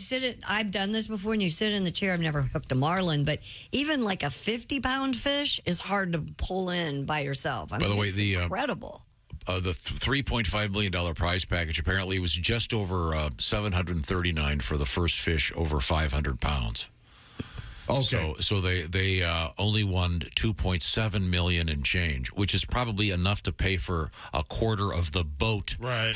Those are so cool. And your reconstructive shoulder surgery for These are men that are out there having fun. Now, we don't need a boat like this, but you should buy Josh and I a boat and let us enter fishing tournaments for Bob and Tom. I completely agree. I volunteered to have a professional paint the back of Josh's brother's boat. No, that's not near the same thing. The Bass to Mouth. And You know what? If you buy us a boat, you can name it Bass to Mouth. Yeah, of course. We'll take that all over the lake. My God, just buy us a boat. You know who's got a boat for sale? Donnie Baker. Donnie Baker. Yeah. Is it seaworthy? No. No.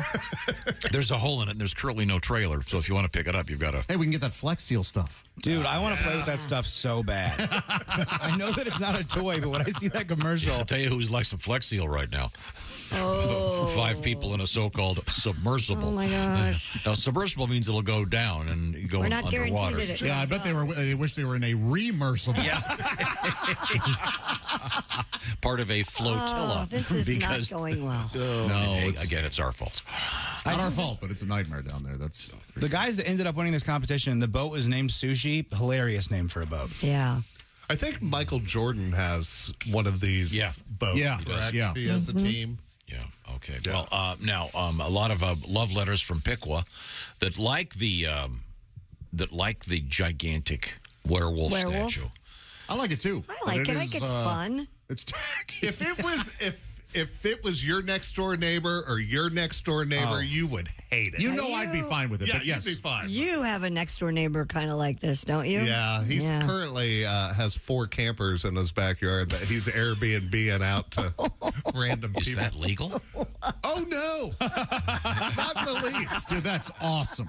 Oh, yeah. We share a fence. The new people come up. What's going on over there? That's called Airbnb when they come to your house. They just pour their dumps over onto your yard. Oh, it's fantastic. Does he take them out once a month to Dave Matthews them over? Are they like the pop-up tent campers? Yeah. Or are they like RV? They're like pop-up. Like he had to drop them there. Are they often used? Rented? Yeah, there's 4 people currently living in. There's someone living in each one. Josh, this July, me and you can be Oskay's neighbors. I will murder you guys if you move in next. Morning, Jeff. Just pissing on your fence. Could all ride to work together. Where are your daughters? Did they? We're not going to sunbathe today. So do they have a toilet facility somewhere? I have no idea what's happening over there. Because I know a guy. His name's Ed. Ed's Septic. And yeah. The good thing about Ed is, he will not only clean your septic, but he will not try to sleep with your wife. For an extra $20, I think. Yeah. Oh, you got to pay extra. $19.99, but he won't. Okay, that's certainly good to know. Christy Lee, what's happening at the news desk? Oh, wait a minute. Yeah, here's a little treat. Speaking of the werewolf. I saw a werewolf drinking a pina colada at Trader Vic's. His hair was perfect. Oh, what a great song. Blood. Did that guy sample that music from the Kid Rock song? I've heard Warren Zevon was in here, but Pat, you do him pretty well, right? I love him. Yeah, he's one of my favorite songwriters. I got a chance to play with him back in the day. He's fantastic. Yeah, but he didn't particularly care for that song. Is that correct? He hated that song. Didn't that song have like 8 writers or something? Yeah. It was given to him by Jackson Browne. Jackson Browne did it first. There's like 8 writers in that thing. He hated that song. Did he hate the house it bought? No, he did not. And then when Kid Rock sampled it, the boat that he got? Yeah, come on. It's like one of the only songs he sang that didn't really come from him first. Yeah, but it was his only hit. That's what pissed him off. He had a couple. He had that Linda Ronstadt hit, "Hasten Down My Panties." What? Hasten Down My Panties. Wasn't it Hasten Down My Panties? The Lawyers, Guns, and Money. Oh, that was semi, but not anything like this. Poor Pitiful Me, I think you're thinking of. Poor Pitiful Me. Hasten Down the Wind, yeah. Oh, Hasten Down the Wind, not Hasten Down My Panties. No. I knew there was something wrong with that. What? Oh, my gosh. Despise. Hasten Down the Wind. Linda Ronstadt, few people were more beautiful. She is beautiful. Just a knockout. In the Cub Scout uniform, remember that one? I don't know that I've seen it. Don't confuse me like that. Cub Scout? I already have a Cub Scout was fetish. a Girl Scout? Was it a Cub Scout or was it a Boy Scout? She had like a blue Cub Scout shirt. Was it a Cub Scout uniform? Yeah, Rolling Stone, I think. Yeah, with roller skates on or something? Yeah. Oh, yeah, she wore it on stage, kids. Cub Scout uniform. Yeah, and that's when she did the song "Hasten Down My Panties." Hasten Down My Panties. Did I get the title wrong? She doesn't look like a Cub Scout there. She looks like a full-grown woman. wearing a Cub Scout uniform. Wearing the hottest uniform.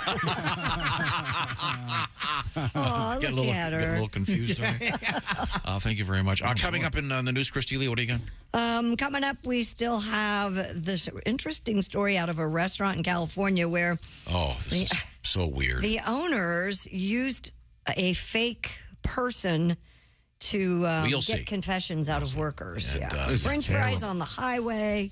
French fries on the highway. Yeah. Start writing, Pat. We'll be right back. And This is the Bob and Tom Show. Got a comment? Our email is bobandtom@bobandtom.com. More Bob and Tom next. State law.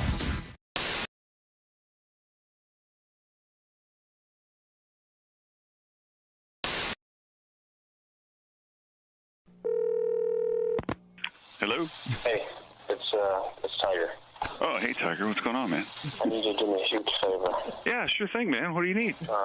Can you please take your name off your phone? My wife went through my phone and maybe call me.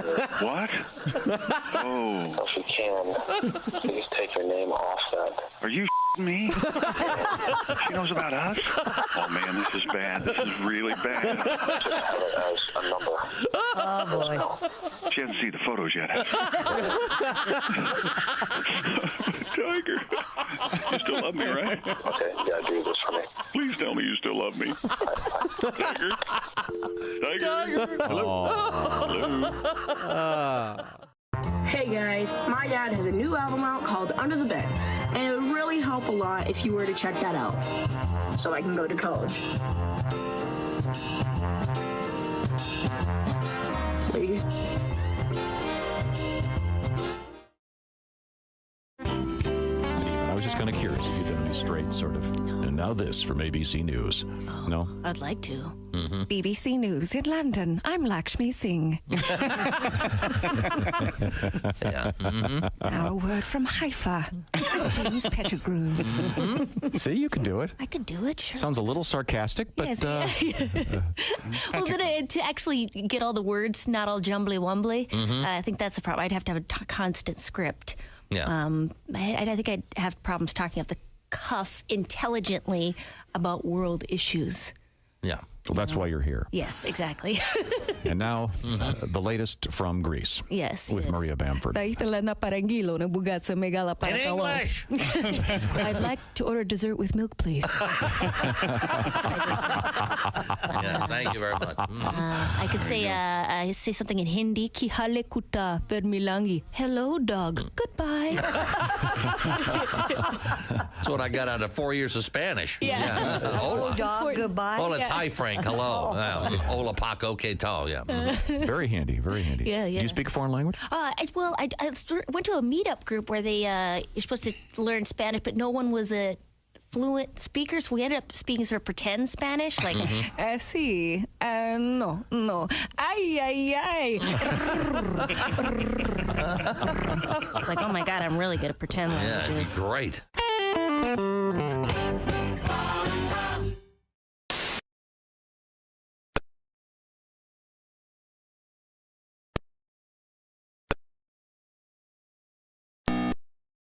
Newfoundland. Every passing minute, however, puts the Titan's crew at greater risk.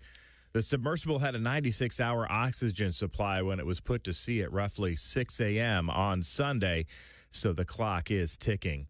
Officials say multiple tornadoes swept through Mississippi, killing one and injuring nearly 24. State emergency workers still working with counties to assess the damage from the storms, which high temperatures and hail. Officials say multiple tornadoes swept through Mississippi, killing one, injuring nearly 24.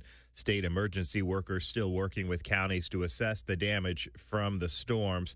The death and most injuries have been reported in the town of Lewin in East Mississippi's Jasper County.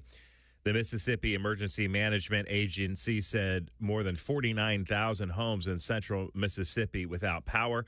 Mississippi Governor Tate Reeves said the tornado struck Jasper County and Rankin County, which borders the capital city of Jackson. And that's a look at things you may have missed. More of the Bob and Tom Show coming up. Ladies and gentlemen, Bob and Tom. This is audio of the Rubik's Cube. Here we go. That was nothing. We promise we'll come back with something. Because as Christy said, what we just did was nothing. This is the sound of a kid picking up a Rubik's Cube. Solving it. Yes! Am I wrong? Wasn't that crowd of nerds going crazy? Bob and Tom in the morning and highlights all day long. The Bob and Tom Show, weekday mornings at 6 a.m. Eastern on Bob and Tom 24/7. Bob and Tom. 5, 4, 3, 2, 1.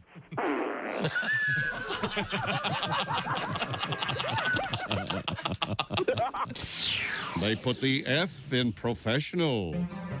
Tonight on Bob and Tom Television's Animal Channel, it's Miracle Pests, the show that examines the unexplained actions and surprising heroics of the smallest and most maligned of animals, pests.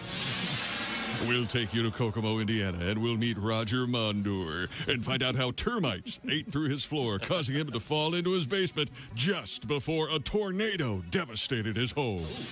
Next, we'll take you to DeLand, Florida, to tell you the story of Maggie Kuder and the mouse who ran up her leg and frightened her so badly she ran out of her house just before it mysteriously exploded.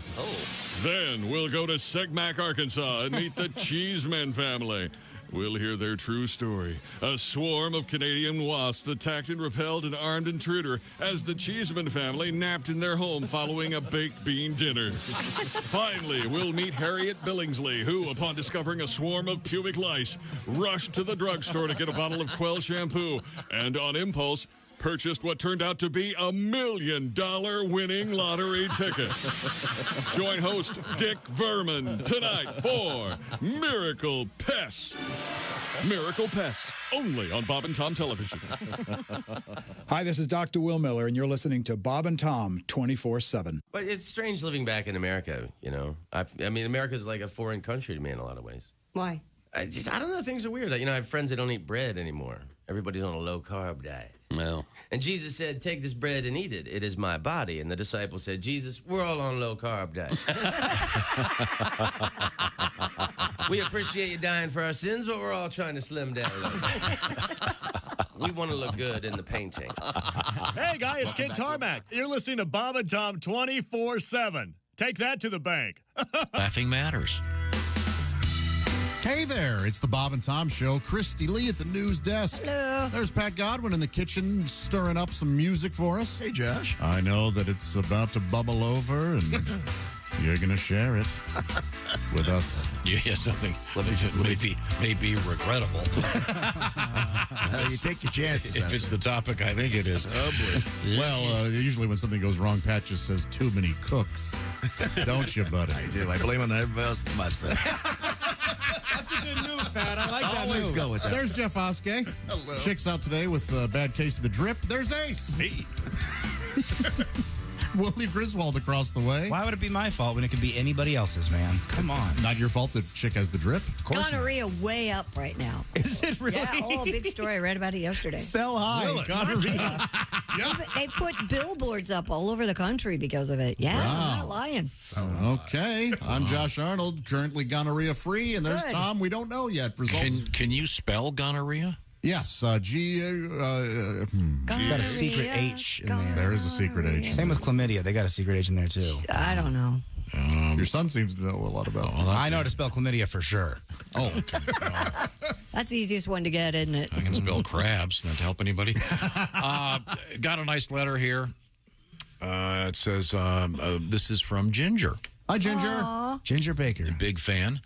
I had to write to brag on Reno and Oskay. I saw them put on a stellar show at the Virginia Theater in Somerset, Kentucky this past Saturday. They were so good. To top it off, they were warm and gracious with a meet and greet after the show. Oskay even gave me one of his CDs because, quote, I have 7,000 of them. They'll probably end up in a landfill anyway. Well, I know who that person is, because that is what I said. What a way to pitch your merch. Just take them. I don't care. I also saw Willie and Josh at Comedy Off Broadway a few months ago. They were phenomenal. Oh, thank you very much. We should read more of these letters, I think. I like these now. That's We've a got really an good one. outstanding group of guys working on the show. Thanks for this. Well, thank you, Ginger, for that nice letter. Yes. And I know that Willie is hooking up with Mr. Hahn in Cincinnati at Go Bananas for a huge show that's being recorded. I almost said being taped. Well, it's okay. The vernacular. It's being recorded. Willie G, Thursday, June 29th through July 2nd. Go Bananas, Cincy, Ohio, USA, with the great Greg Hahn, a man who is so good. Just joy in one weird bucket of joy handsome personified. Yeah, he's just, I mean, spit it out. His hair could be any given color on any given day. But easy. Yeah, he had kind of the like 1-inch white roots followed by the jet black Elvis last time he was here. No, we were all not at all. No. You were the only one that thought it didn't look natural. First of all, he never has had black hair. It's always been a golden brown. It doesn't exist in nature. I think Mr. Foxworthy covered this. Now, there's a serious news event. It's more than news. It's real for the 5 people stuck in this quote-unquote submersible. Yeah. They were visiting the Titanic in person, apparently. That was the goal. Yep. They lost contact with the submersible about an hour and 45 minutes after it was on its descent to the Titanic. The vessel was reported overdue Sunday night when it was supposed to resurface and never did. And now the hunt is on, if you will, to try to find... They say if it's on the ocean floor, there's no way to retrieve it. We don't have anything that can go down that far. Yeah, man. They don't have like a valve they pull and it just shoots them up to the top? Apparently not. Well, that would also kill them. Yeah. Oh, slowly. I don't think the bends is how you want to go. I think the ascent is I believe it was a 2-hour ascent. But anyway, it's pretty serious, and therefore we're making fun of it. Yeah. You have a tribute? Is that very serious? Yes. Just sit right back and you'll hear a tale that may end in a glub, glub, glub. Oh, it started off the coast of Newfoundland aboard a tiny sub. Aboard a tiny sub. The captain from Ocean Gate is quite the explorer. 4 passengers went down that day for a 6-hour tour. A 6-hour tour. The sub is stuck into the Titanic with a bunch of rich high rollers, with a captain and 4 millionaires and a PlayStation controller. A PlayStation controller. Well, that went well. This way too soon. Yeah. We're comedians. Yeah, I know. But I mean, there's truth that it really does have a PlayStation controller, and it's the interior of this thing is the size of a minivan. Yeah. Look, it was successful for 14 missions. They thought it was okay. Yeah, they didn't. Hey, 14 out of 15. Not bad. Not good enough. It's a horrible And they can story. still be saved. Let's try to... Yeah, Thursday. We have till Fingers Thursday crossed. morning. Yes. Yeah. 96 hours. My gosh. It's got to be horrible for them. Oh, Tom. Again, it's my fault. It has to be horrible. You're right, Josh. It's your fault. You keep bringing it back up. Yeah, it's not kind of your fault. It's not your fault that this happened, but the way you're treating it is your fault. You can Again, understand that. These people knew what they were getting into. It's just like jumping out of an airplane with a parachute. So most of the time it goes okay. It was if parachute jumping, if it was 1 in 15 doesn't make it, do you think it would cut back? It on wouldn't be people as doing popular. Yes, it would not be as popular. But Christy, it takes 2 hours to get to the Titanic from the surface, they said. Yeah. And they only got an hour and 45. Do you think they can see it from where they are? Maybe not if the lights are out. You think I can see that blue necklace the old lady threw in? I don't know. Oh, hey, there's the heart of the ocean. Pretty. Okay. Well, the good news, it'll be a movie. I hope not. Who wants to watch it? Well, you know how it ends, and it's boring. horrific. What about the ones where the people are left? Remember the one where the 2 people are diving and the boat takes off? Open water, and that's as depressing and bleak a movie as anything. Well, this has They died too, didn't they? This has 5 people in it, so you got a little more dialogue is what you're saying. Yeah, you got Ginger, you got the skipper. Doug Gilligan. You forgot the snacks and the condoms.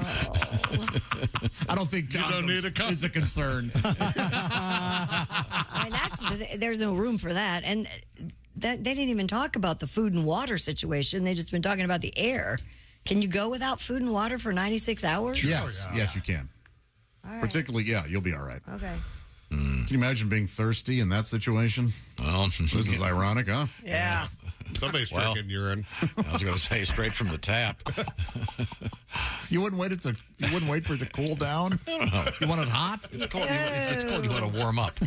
Oh, yeah, you're right. I'm sorry. What a nightmare scenario. It is a horrible scenario. And it is Tom's fault. My fault. Christy, what have you got? Federal officials are saying the owners of a California restaurant used a fake priest to elicit workers' confessions. This is even worse. Right? The Labor Department said it launched an investigation into allegations that employees were not being paid overtime wages at the Sacramento area chain Taqueria Garibaldi. One employee revealed that a man who claimed to be a priest had been introduced by the owner to get the sins out of the restaurant workers. Hi, I'm Father Priesthead. The priest would ask employees whether they were loyal to owner Eduardo Hernandez and whether they had ever stolen from him. This is ridiculous. A federal judge ordered Hernandez, his co-owner Hector Manuel Martinez Galindo, and manager Alejandro Rodriguez to pay 35 employees a total of $140,000 in back wages and damages. Holy cow. Yeah. Hello, this is Father Guido Sarducci. Confessions today? They got suspicious that the priest might be fake when his wife dropped him off. Yeah. That'll do it. Yeah, this is awful. It's terrible. And That's a special kind of paranoid. These guys got nailed. Yeah. I wonder if you don't. The priest gives out penance, right? Aren't you supposed to? Yeah. Yes. So was their penance? Mop the floor, clean up the salt and pepper shakers. Yeah, marry the ketchups. They should have known. Hail Mary the ketchup. Do they call it marrying the ketchup? Yeah, that's the term. You take this ketchup to be your love. Yes. Really? Yeah, and they mix them all together? Yeah. Yeah. They stack them on one on top of the other? Yeah, or you just put it. You pour the ketchup and fill her up. So it looks more full. Or so it is full. Yeah. Yeah. How do you gauge it what if... Well, it's a see-through glass bottle, so when it gets to the top, you stop pouring. No, but what if the two together add up to more than one? Well, then you move to the next one and you top that one off. Doesn't it spill off all over the place? Yeah, I mean, you got to have a rag to wipe it down. You worked in a restaurant? Yeah, you know I didn't do the ketchup, man. You never married the ketchups? No, I never did. Oh, I bet ketchup was like a faux pas at whatever restaurant you worked in. No. Man wants ketchup. Ketchup. One does not ketchup on his steak. More pubic hair for table 4. Coming up in the news, Christy, what do you got? Coming up, we have a lot of French fries on the road. Yes, that's right. We have, are you breathing in credit card plastic? Yep, we'll find out about that. And what, there's a new trend apparently that parents are sending their kids to school in diapers. What do you think the age cutoff for that would be? Preschool? Preschool, that'd be a good guess. That's what I would have thought. Yeah. But Well, who it's knows not. now? I don't know. Community college for some people. I can't take the exam right now. I've got to go change myself. Professor, may I go to the bathroom? Sure, here's a hall pass. I don't need that. Right now, I want to tell you about something I do in the weekends, which is a lot of home maintenance, yard work, et cetera, walking the dogs. And you'll find me with my Raycon earbuds in my ears. They are the best. And the beauty of the Raycon earbuds, there's a whole bunch of beautiful parts of them. First of all, you can get them set so they don't, so they get rid of all that outside noise. Also, they don't stop working. They've got they keep on keeping on. They keep interfacing with your phone, not like the other ones that keep cutting out, and you got to stop what you're doing and start over. They sync and they stay synced. There you go, sync. That's the word I was looking for. They're in sync, and they also play other bands. Raycon wireless earbuds are the best, and they're about half the price of those other ones. And by the way, a Raycon has a special buy now, pay later option up and running. Easy and free return guarantee, and if you go online, 50,000 5-star reviews. By the way, free domestic shipping and flat fee international shipping. So grab some Raycon earbuds. They are the best. 8 hours of playback time. That's a long walk for my dogs. If we haven't mentioned it before, they are also water and sweat resistant. Give them a shot. Raycon earbuds. Go to buyraycon.com/Tom today and knock 15% off your Raycon order. That's buyraycon.com/Tom. Buyraycon.com/Tom. You're going to love those Raycon earbuds. We get love letters about Raycon earbuds. Coming up, we have French fries in the news and diapers in the news and a weird water slide story. And this is the water slide season, so you'll want to hear it. This is the Bob and Tom Show.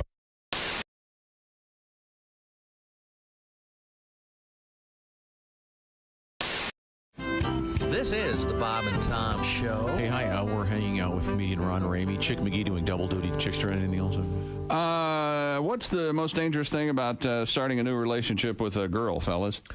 That's right. What kind of pet does she have? I was going to say finding out she's a psycho. And what does it mean about her? Well, maybe depending on the kind of pet, you can tell she's a psycho right away. This is from holytaco.com.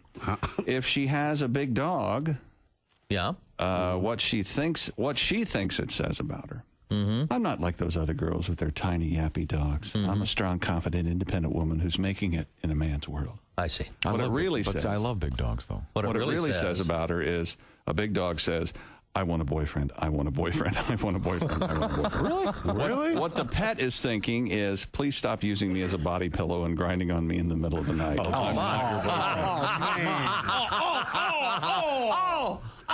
You took a perfectly good strike. There's no grinding. No grinding? A small dog. Okay. What she thinks it says, I'm not just adorable.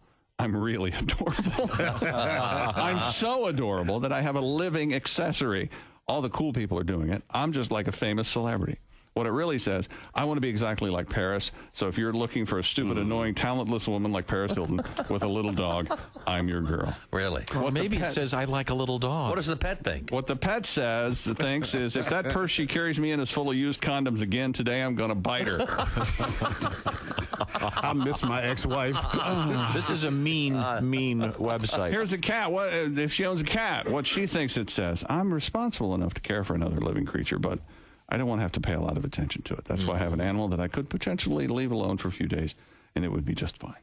What it really says, having a cat, I don't like having guys spend the night at my house, so I adopted one of nature's ninjas to scare off any non-regular visitors using a razor-sharp pounce attack in the middle of the night. Ouch. What the cat is thinking, come on, dude, that I'm not familiar with, show me something dangly. I dare you. What she thinks it says, owning a fish. Fish tanks are sexy. I know this is just a small bowl, but it still oozes sex. This fish depends on me, and if it lives past the first day, people are going to know that I'm responsible enough to take care of another life. What it really says, one time I had sex with a biker in the parking lot of a county fair, and he spent $26 winning me this goldfish to remember him by. I forget his name, but I call the fish Nemo. Okay. What the pet is thinking, that whore hasn't fed me in 6 days. My water looks and smells like a sewer. And finally, a parrot, what she thinks it says, I enjoy having a pet that's interesting and intelligent. I am an exotic person, so I have a pet that reflects my personality. What it really says, if you own a parrot and you're a girl, my grandpa died recently. He was known locally as the crazy bird guy. So he left me this temperamental, awful bird to remember him by. What the parrot is thinking, squawk, F you, F you.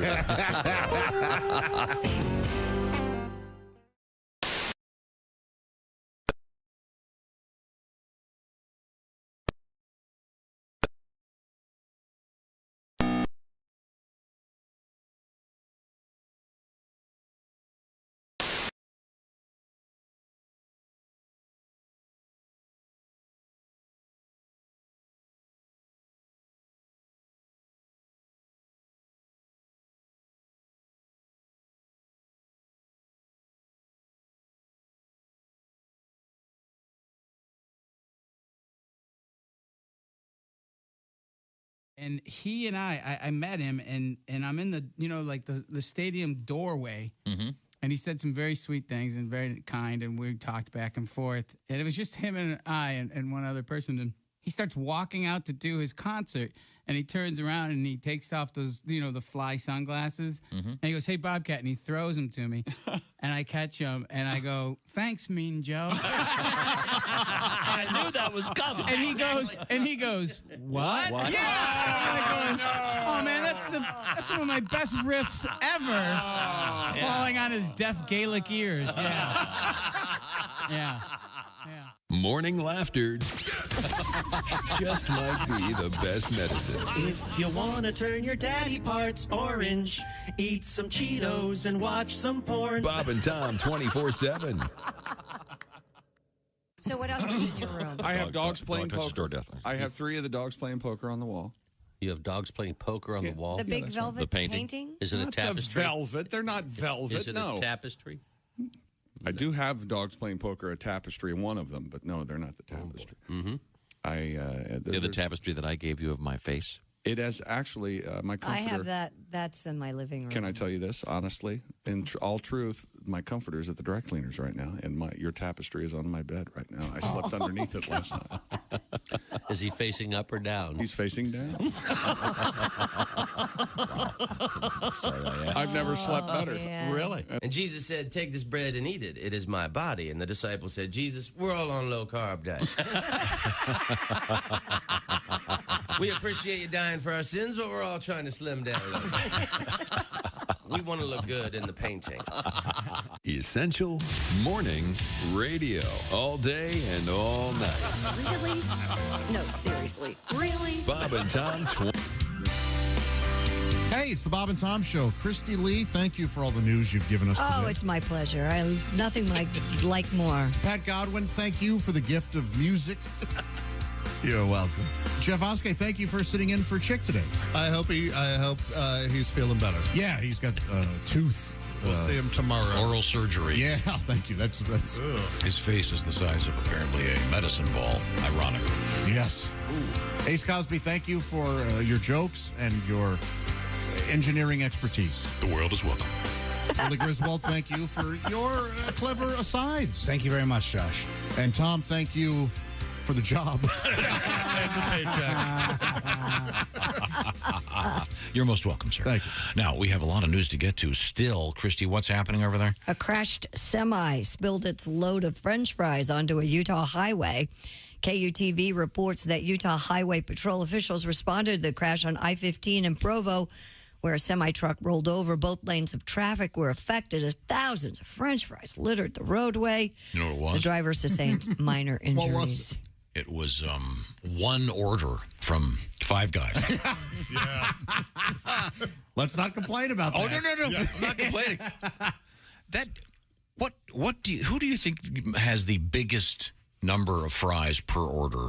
Do you think Five Guys is the one? It might, yeah, because it really is more than your order, isn't it? You order, let's say, a large, and you get a large and a half. Like a half a bag full. Yeah.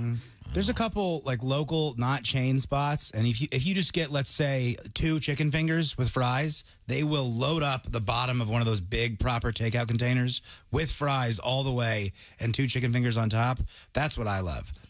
These local spots, they do not skimp on the fries. There was a restaurant in St. Louis, Willie, called, I forget what it's called, but they had a meal called the Horseshoe. Yes. And it was a plate of just piled fries with a hamburger patty on it and like cheese sauce and all the fixings. Oh, my. What means is it, 4-hour drive? How long can I be there?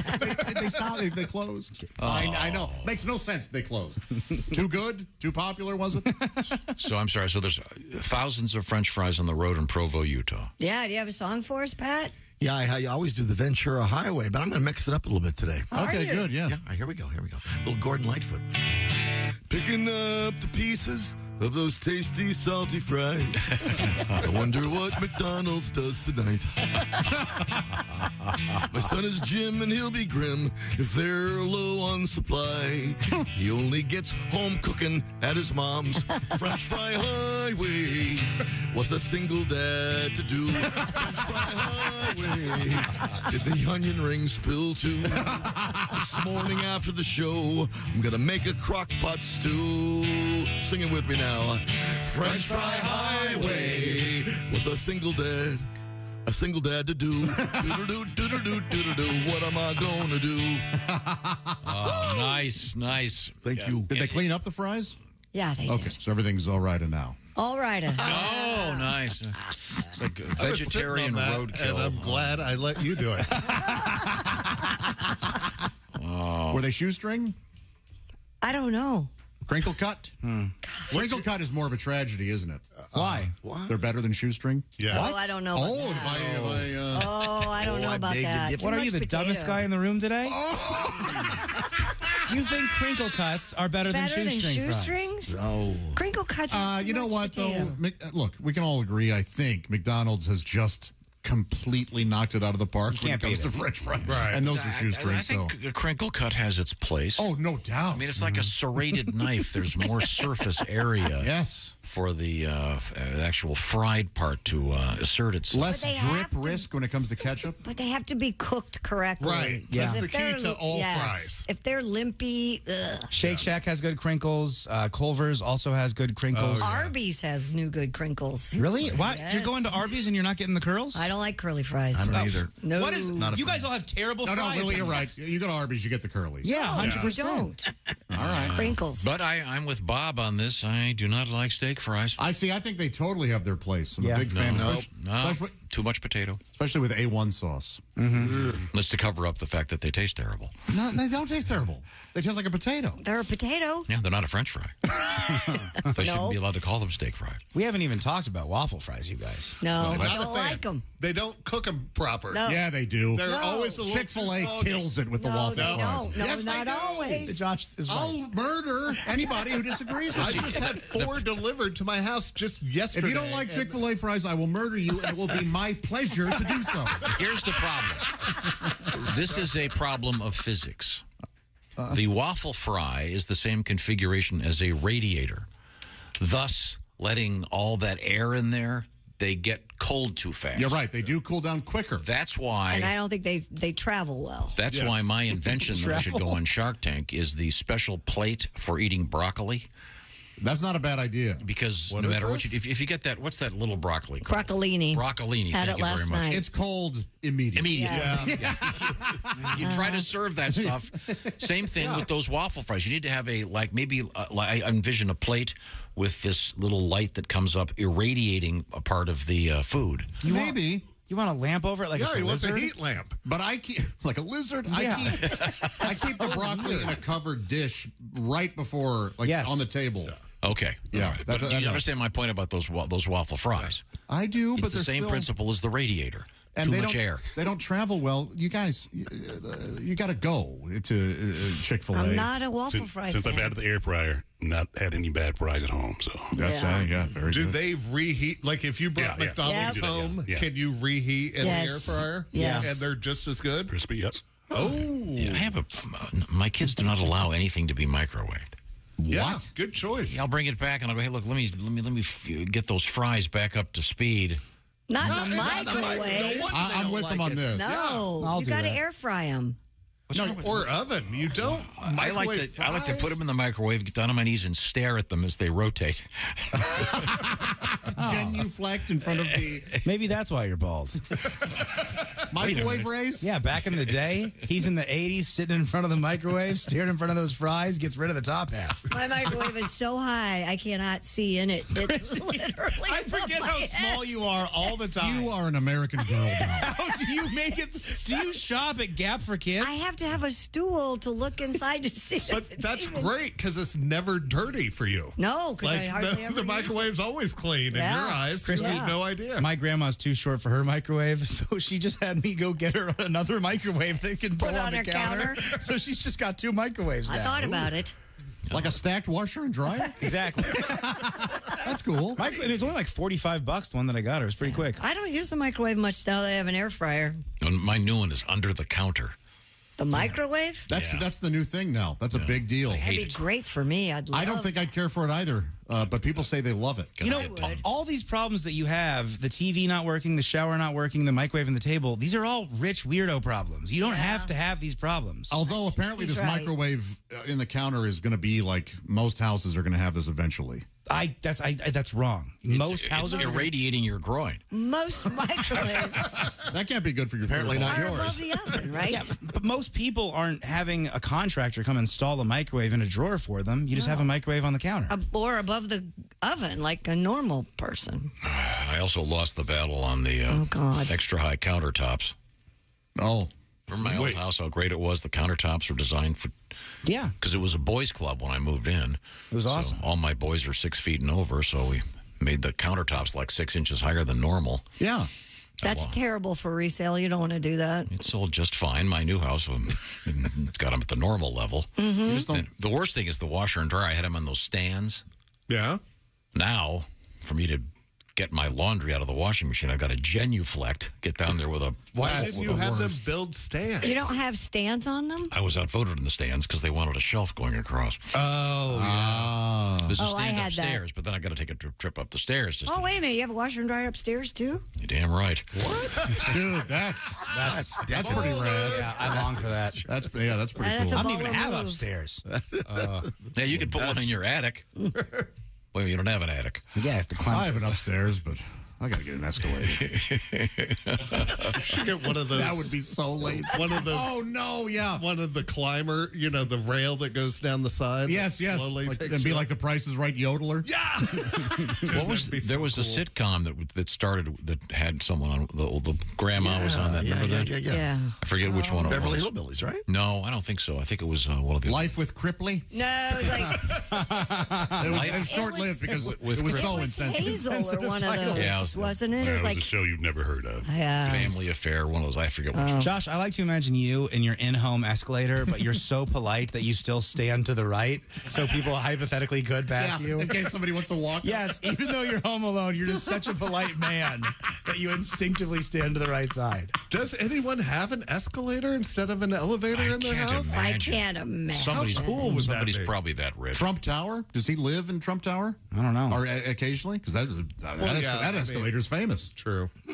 Wow, but I mean, you mean in their living quarters, Right, like in their If you have home. 2 floors of some gigantic high rise, do you have an escalator up going upstairs? And does it continuously run like in a department store, or do you have to hit a switch? What about just one of those long hallways where rich guys keep all their art? Do they put one of those like moving sidewalks like in the airport? That'd be so fun. Just hang out, count your money, ignore your kids. When you're at the airport on a moving sidewalk, do you also keep walking? Yes. Yeah. Absolutely. You're flying. Yeah. Feel like the Flash. It's like being a dog in a car. I stick my face to the right. And that's also one of those, you stand at the right and you walk on the left. Exactly. Always. No, people Yes. don't know that. I turn around and act like I'm doing the moonwalk. Oh, that's a That looks good move. Really awesome. That's real from funny the for the side. people sitting. Oh yeah, give them a treat. Hey, check this out, guys. Now, pants on or off? And that Off, okay. always. All right, of course. Video of a young man described as a TikToker going viral after he posted a video of Hope himself. he dies. Hope he dies. We don't even know what he did. You crazy old man. Maybe he helped an old lady not die. If you're described as a TikToker, can you imagine? It's You just know, a That's what medium. everybody's doing. TikTok is a very popular video We're on TikTok. What platform. did this douche do? It is a very popular weapon of the communist China government.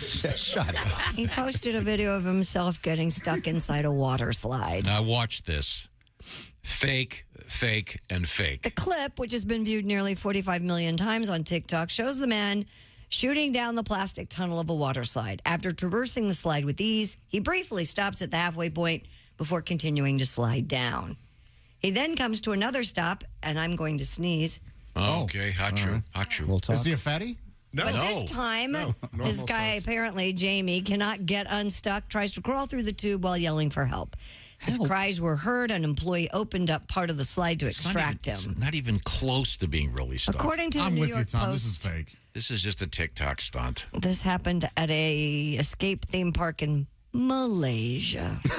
Escape theme park. That's what it's called. It's called Penang Escape Theme Park in Malaysia. You try to escape catching typhoid. Trying to escape from living in Malaysia, I'm guessing. He's a TikToker. Right away, I don't trust him. But I mean, you watch this thing, you go, he's not stuck. He could easily just okay. move your keep legs. Push himself further down. It's a water slide. Can't you just slide down? And there just Did the happens to water be a stop? camera crew following him. Well, it's his own I phone, think he isn't had it? like a GoPro where Yeah. he's recording himself type thing, sliding down the slide. Well, I say throw 80 gallons of Drano down the thing. That'll get him out. Teachers in Switzerland are raising an alarm about children as old as 11 wearing diapers because they never learned how to use the toilet. Oh, no. Middle school students reportedly coming to school in diapers. Teachers are expected to clean and change them if necessary. What? You're in 7th grade? The issue has apparently become so widespread, some schools are informing parents that students need to learn how to use the facilities after the summer holiday or will not be invited back to school. Where are the bullies? 11? Won't bullies help this situation? Wouldn't they make fun of kids like this? Yes, and then the kid goes, man, I need to learn how to use the toilet. Yeah. You get a Pampers wedgie. Little Johnny's wearing a diaper and he's vaping. I think there's a problem here. Wow, that's rough. Shame on those parents. That's a certain form of neglect. Yeah, it is. Most normal schools, like to go into 1st grade. And a lot of kindergartens, your child has to be potty trained before you can even send them to into some of the younger classes. Is this some weird Swiss cultural thing? I have no idea. I'm not Swiss, so I don't know. You're not Swiss? Not Swiss? I'm not Swiss, miss. Well, No, Ace I'm not. is part Swiss. He is? Yeah, well, his underpants are. They're certainly full of holes. Oh. Remember how Ace farts? Oh, never mind. Yes. Why is Swiss cheese holy? I don't know. Because Make it God wants it to be. Make it regular, like regular cheese. Fill that stuff in with more Swiss. I think it's just when they cut it. They're not like drilling holes through it to make it. To get it. Does it just do it on its own inside? I think it bubbles, and then they slice it. We have nice little bubbles. Well, that's some kind of thickening agent there. I would think you'd like the holes in it. You could No, it's fill less cheese. You could fill it in with something else. Oh. What? More Jam? ham? No. I don't know what he's getting at. What's he doing to the cheese in your head? Little islands of butter. You like Lorraine Swiss? What's that?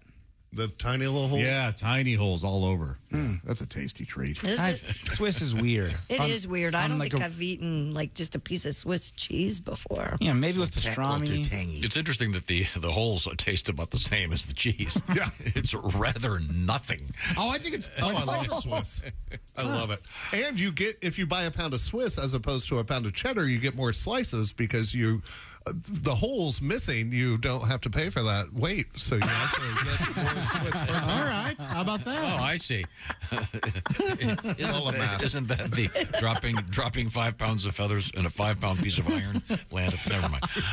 Right now, it's time for some science. Christy Lee, the scientific answer to the following question: what is your sleep number setting? 45, and apparently there have been a lot of inquiries since I am now married, 1 month today, by the way, what my husband's sleep number is. Well, I lost the bet.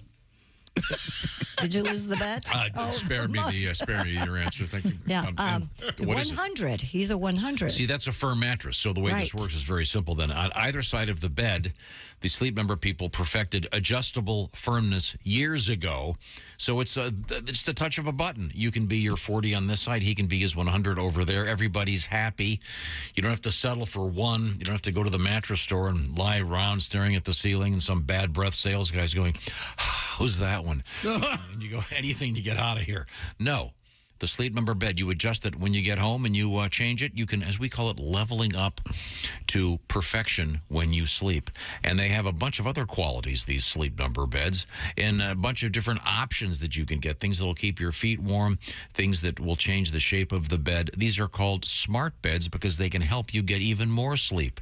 So sleep at the next level. Unlock your special potential with a smart bed that can perform as well as you do. And right now, the famous Sleep Number Queen C2 smart bed is just $899. That is a $200 savings.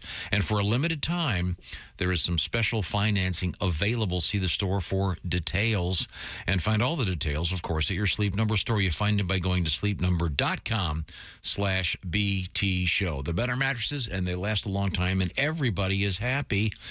If they'd had Sleep Number mattresses when they wrote the whole thing about the 3 bears, it'd be a much shorter story. And she walks in the house, wait a second, bzzzt, oh, that's perfect. End of story. Yikes. Sleep Number. I love my Sleep Number bed. You'll love yours, too. Coming up, we're going to teach you a little something about life. This is the Bob and Tom Show. Thanks for listening to the Bob and Tom Show this morning. Catch any part of the show you missed later today on our YouTube channel.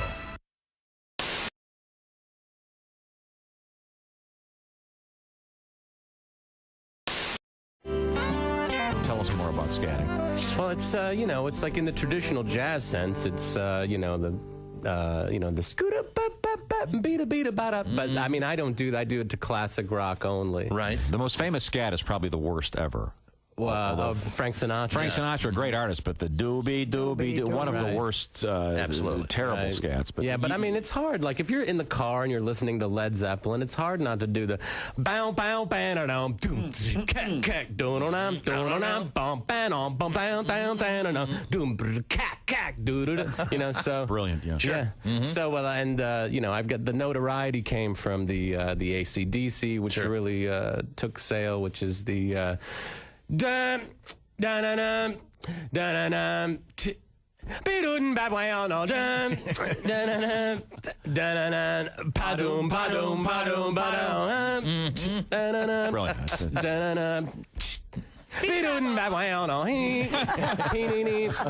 and my girlfriend's like, most people sing the lyrics. That's true. Okay, I can scat Amos Moses by Jerry Reed. Oh yeah, let's hear it. Please. Well,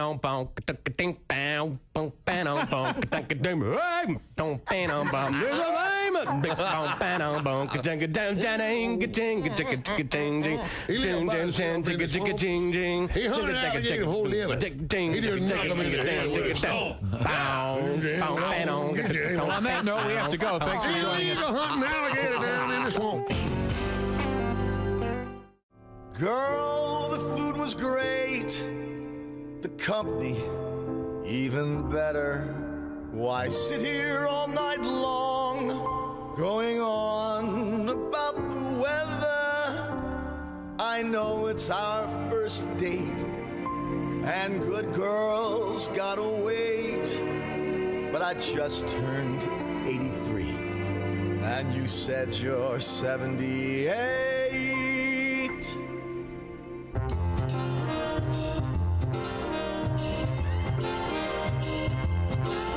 The moon is full, you know what I'm thinking. Let's make love, we're old and we're shrinking. The hour's late, let's just do it on our first date.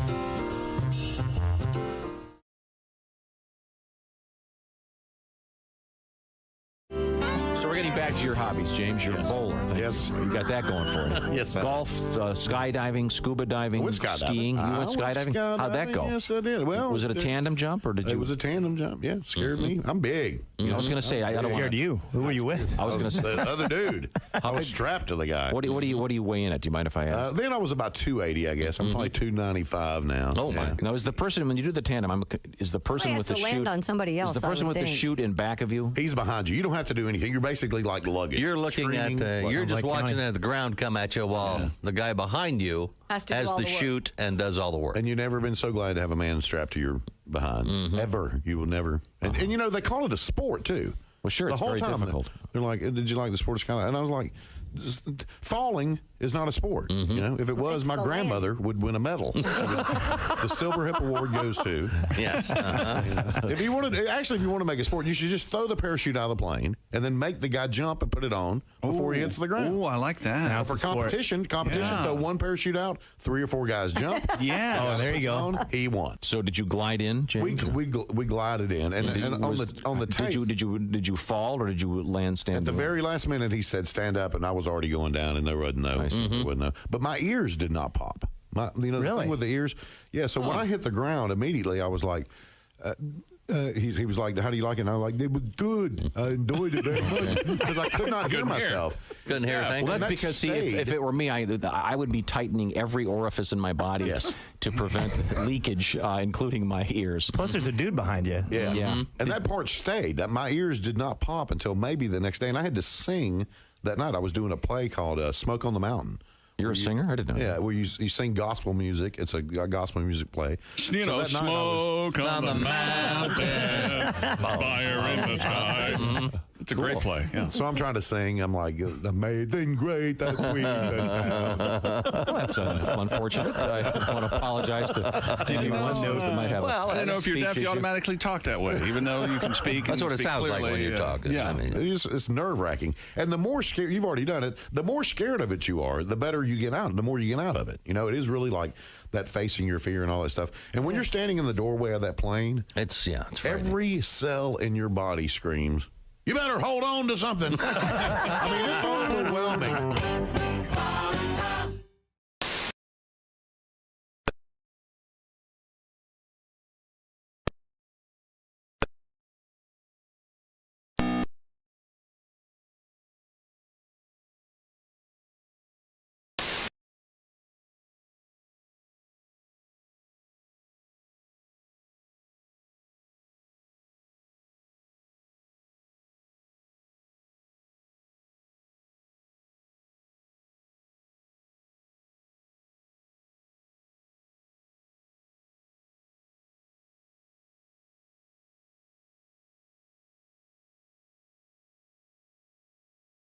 Spend your last 9 months floating. You finish off as a gleam in somebody's eye. Oh, nice. Bravo.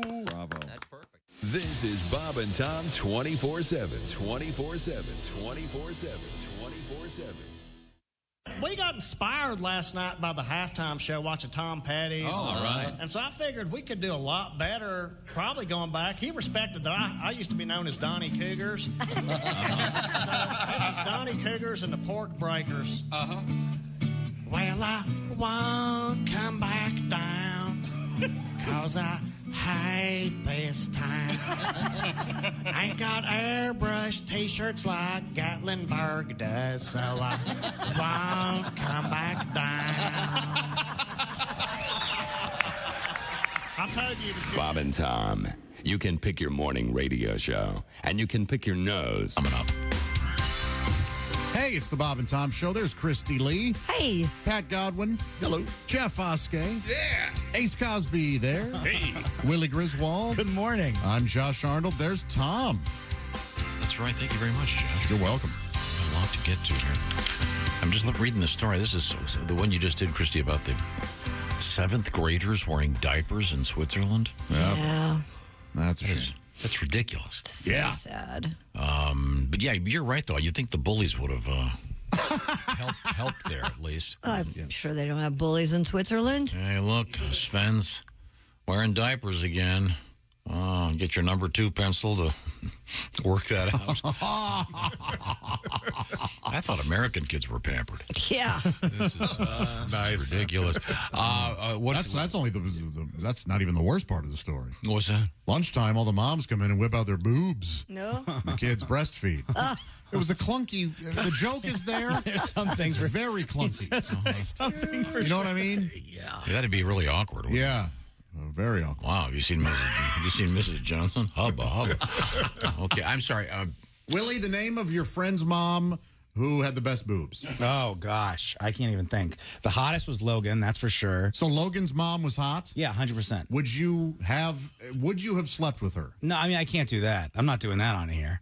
No, don't be ridiculous. She's the greatest. She rules. She would make us snacks, and we were in a band together. But if she came on to you, you wouldn't have done it. I couldn't do that to Joe. I couldn't do that to her husband. They're together. They love each other. I'd have to respect that. What if he said our marriage is completely loveless? Their marriage is a sham? Yeah. Get over here, baby. Come to Big Will's house. I got ham and cheese sandwiches ready to go.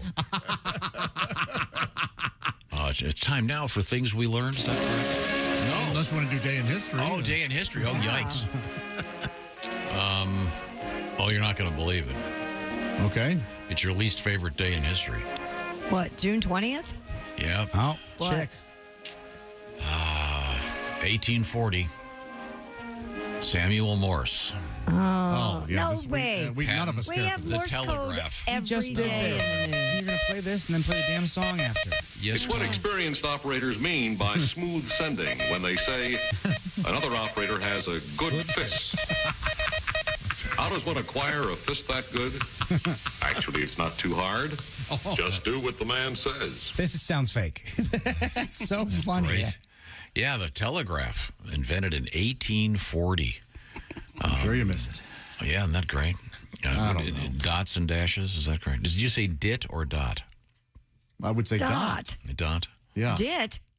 Where's that? Dit. No. Oh, yeah, no. No, it's always dot dots and dash. dashes. Now, I don't know if you're familiar with it, one of the great hits of the 60s. No. Western Union, yeah. The Five Americans in this classic. They're saying dot to dot to dot. I wonder what they're saying. They're saying dot to dot to dot dot. No, you mean in what, Morse code? Yeah. They're saying this song sucks and we're sorry we made it, and this song sucks and we're sorry we made it. 1867, Andrew Johnson was president. What did he announce the purchase of? The $20 bill. That's funny. Alaska. Alaska is right. Seward's Folly. He had to ask his wife first, though. Yeah. Did you know he bought Alaska? I did not 1960, Hanna-Barbera's The Huckleberry Hound Show Aw. became the first animated program to win an Emmy. He was a rascal, wasn't he? Yeah, I always he liked was. Huckleberry Hound. Yeah. Andy Williams wrote a song about him.